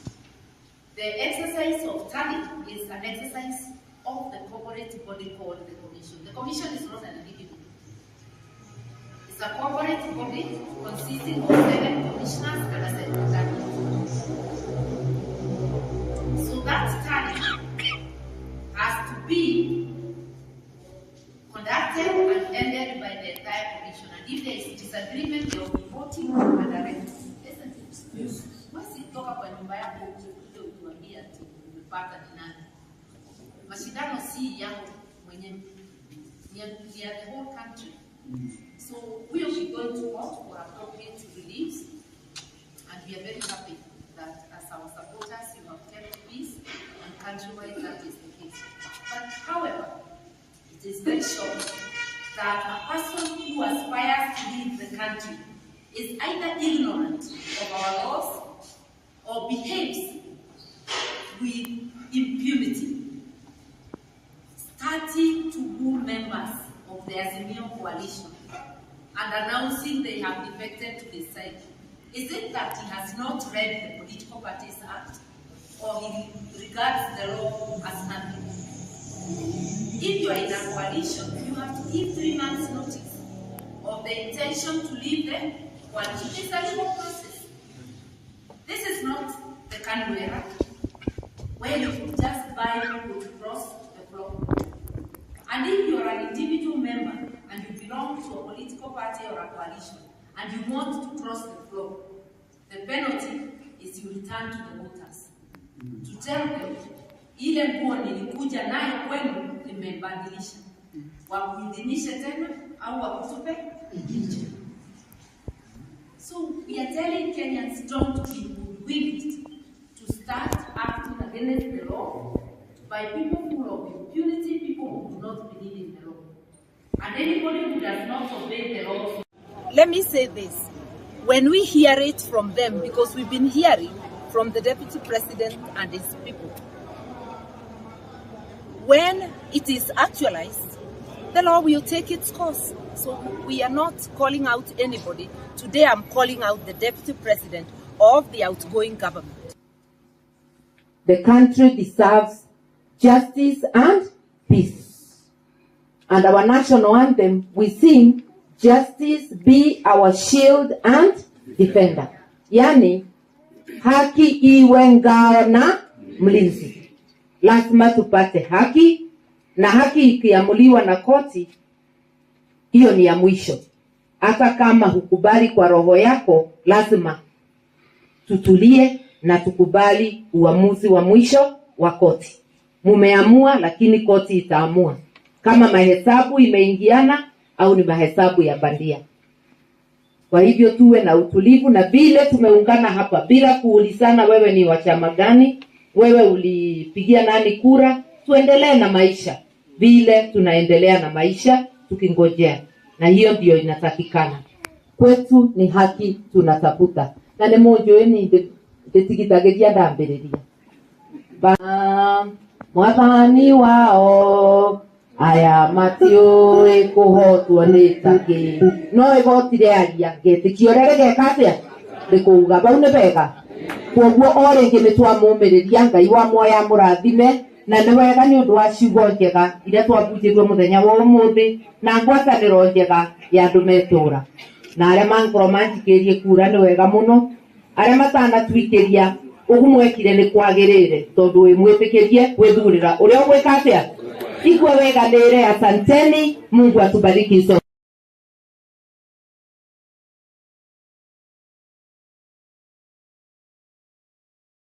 Wakae chini, ajulishwe sheria za Kenya na asifuate. Kama hasifuati, basi tunajua hata ukichukua Biblia hutafuata. Lakini wengine tumewazoea. They are full of impunity. So we are calling out the Deputy President, because I can't call him anything else. He's the Deputy President of the outgoing regime.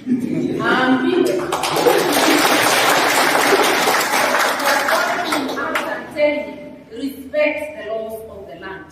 Yes. You are under the laws of Kenya, even as a Deputy President.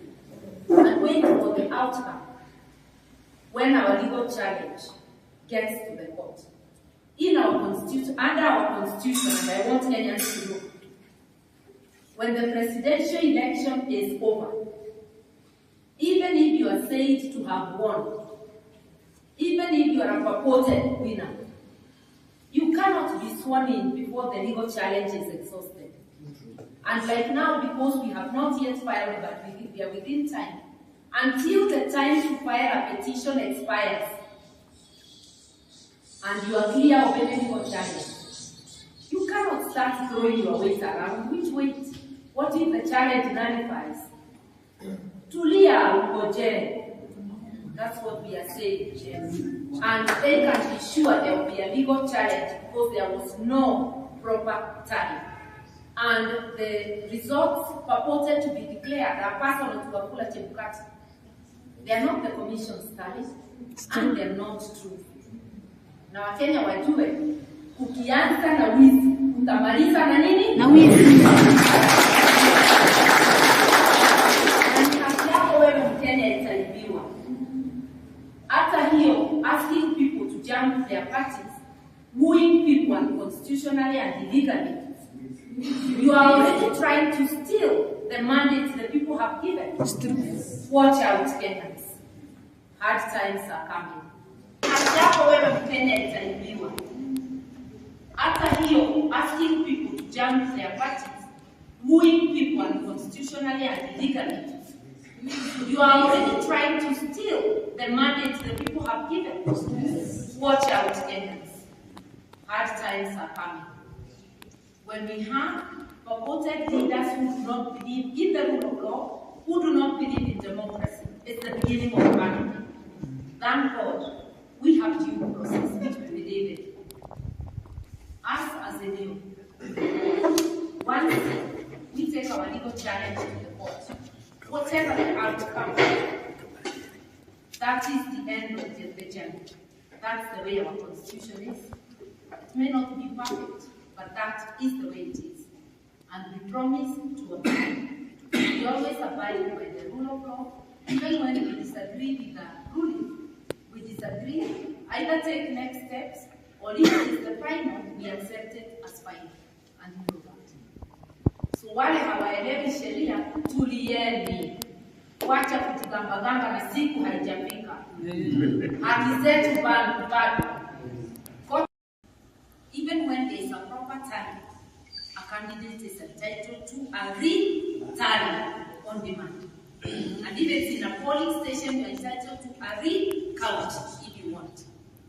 When you do it in darkness and then you just come and declare casually, you deny parties the right of recount. When you do it in darkness, that is not a tally of the commission. Hiyo ni yako ya kitu yako pekee. And we have already had it with his fellow commissioners. The exercise of tally is an exercise of the corporate body called the commission. The commission is not an individual. It's a corporate body consisting of 7 commissioners and a secretary. So that study has to be conducted and ended by the entire commission. And if there is disagreement, they will be voting and directing. Isn't it? Wasi toka kwa nyumba yako utuambia ati umepata ni nani. Mashindano si yako mwenyewe. Ni ya the whole country. So we will be going to court for appropriate reliefs, and we are very happy that as our supporters you have kept peace, and countrywide that is the case. But however, it is very shocking that a person who aspires to lead the country is either ignorant of our laws or behaves with impunity, starting to woo members of the Azimio coalition and announcing they have defected to the side. Is it that he has not read the Political Parties Act, or he regards the law as nothing? If you are in a coalition, you have to give 3 months notice of the intention to leave the coalition. It is a legal process. This is not the Karua, where you just buy people to cross the block. And if you are an individual member and you belong to a political party or a coalition and you want to cross the floor, the penalty is you return to the voters to tell them ile nguo nilikuja nayo kwenu nimebadilisha, wakuidhinishe tena au wakutupe nje. So we are telling Kenyans, don't be willing to start acting against the law by people full of impunity, people who do not believe in the law. And anybody who does not obey the law. Let me say this. When we hear it from them, because we've been hearing from the Deputy President and his people, when it is actualized, the law will take its course. So we are not calling out anybody. Today I'm calling out the Deputy President of the outgoing government. The country deserves justice and peace. And our national anthem, we sing, justice be our shield and defender. Yani, haki iwe ngao na mlinzi. Lazima tupate haki, na haki ikiamuliwa na koti, hiyo ni ya mwisho. Hata kama hukubali kwa roho yako, lazima tutulie na tukubali uamuzi wa mwisho wa koti. Mumeamua, lakini koti itaamua kama mahesabu imeingiana au ni mahesabu ya bandia. Kwa hivyo tuwe na utulivu, na vile tumeungana hapa bila kuulizana wewe ni wa chama gani, wewe ulipigia nani kura, tuendelee na maisha vile tunaendelea na maisha tukingojea, na hiyo ndio inatakikana. Kwetu ni haki tunatafuta, na ni mojo ni ndetigithagiria ndambiriria mwathani wao aya matiũĩ kũhotwo nĩ taki no igotire aria ngetĩkia ũrĩa rĩgeka atĩa rĩkũuga bau nĩ bega. Koguo o rĩngĩ nĩtwamũmĩrĩria Ngai wa muoya mũrathime, na nĩ wega nĩ ũndũ wa ciugo njega iria twabunjĩirwo mũthenya wa ũmũthĩ na ngwatanĩro njega ya andũ metũra. Na arĩa mangorwo manjikĩrie kura nĩ wega mũno, arĩa matanatwikĩria ũgumwekire nĩ kwagĩrĩire tondũ wĩmwĩtĩkĩrie gwĩthurĩra ũrĩa ũgwĩka atĩa ikwe weganĩre. Asanteni, Mungu atubariki sote.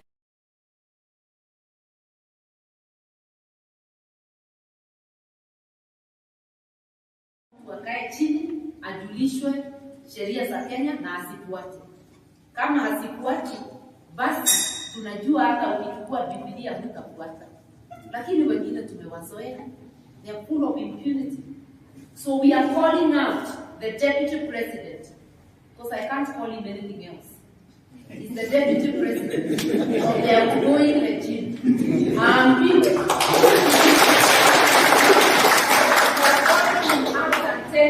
Respect the laws of the land. Yes. You are under the laws of Kenya, even as a Deputy President. And wait for the outcome when our legal challenge gets to the court. In our constitution, under our constitution, and I want Kenyans to know, when the presidential election is over, even if you are said to have won, even if you are a purported winner, you cannot be sworn in before the legal challenge is exhausted. And right now, because we have not yet filed, but we are within time, until the time to file a petition expires, and you are clear of any legal challenge, you cannot start throwing your weight around. Which weight?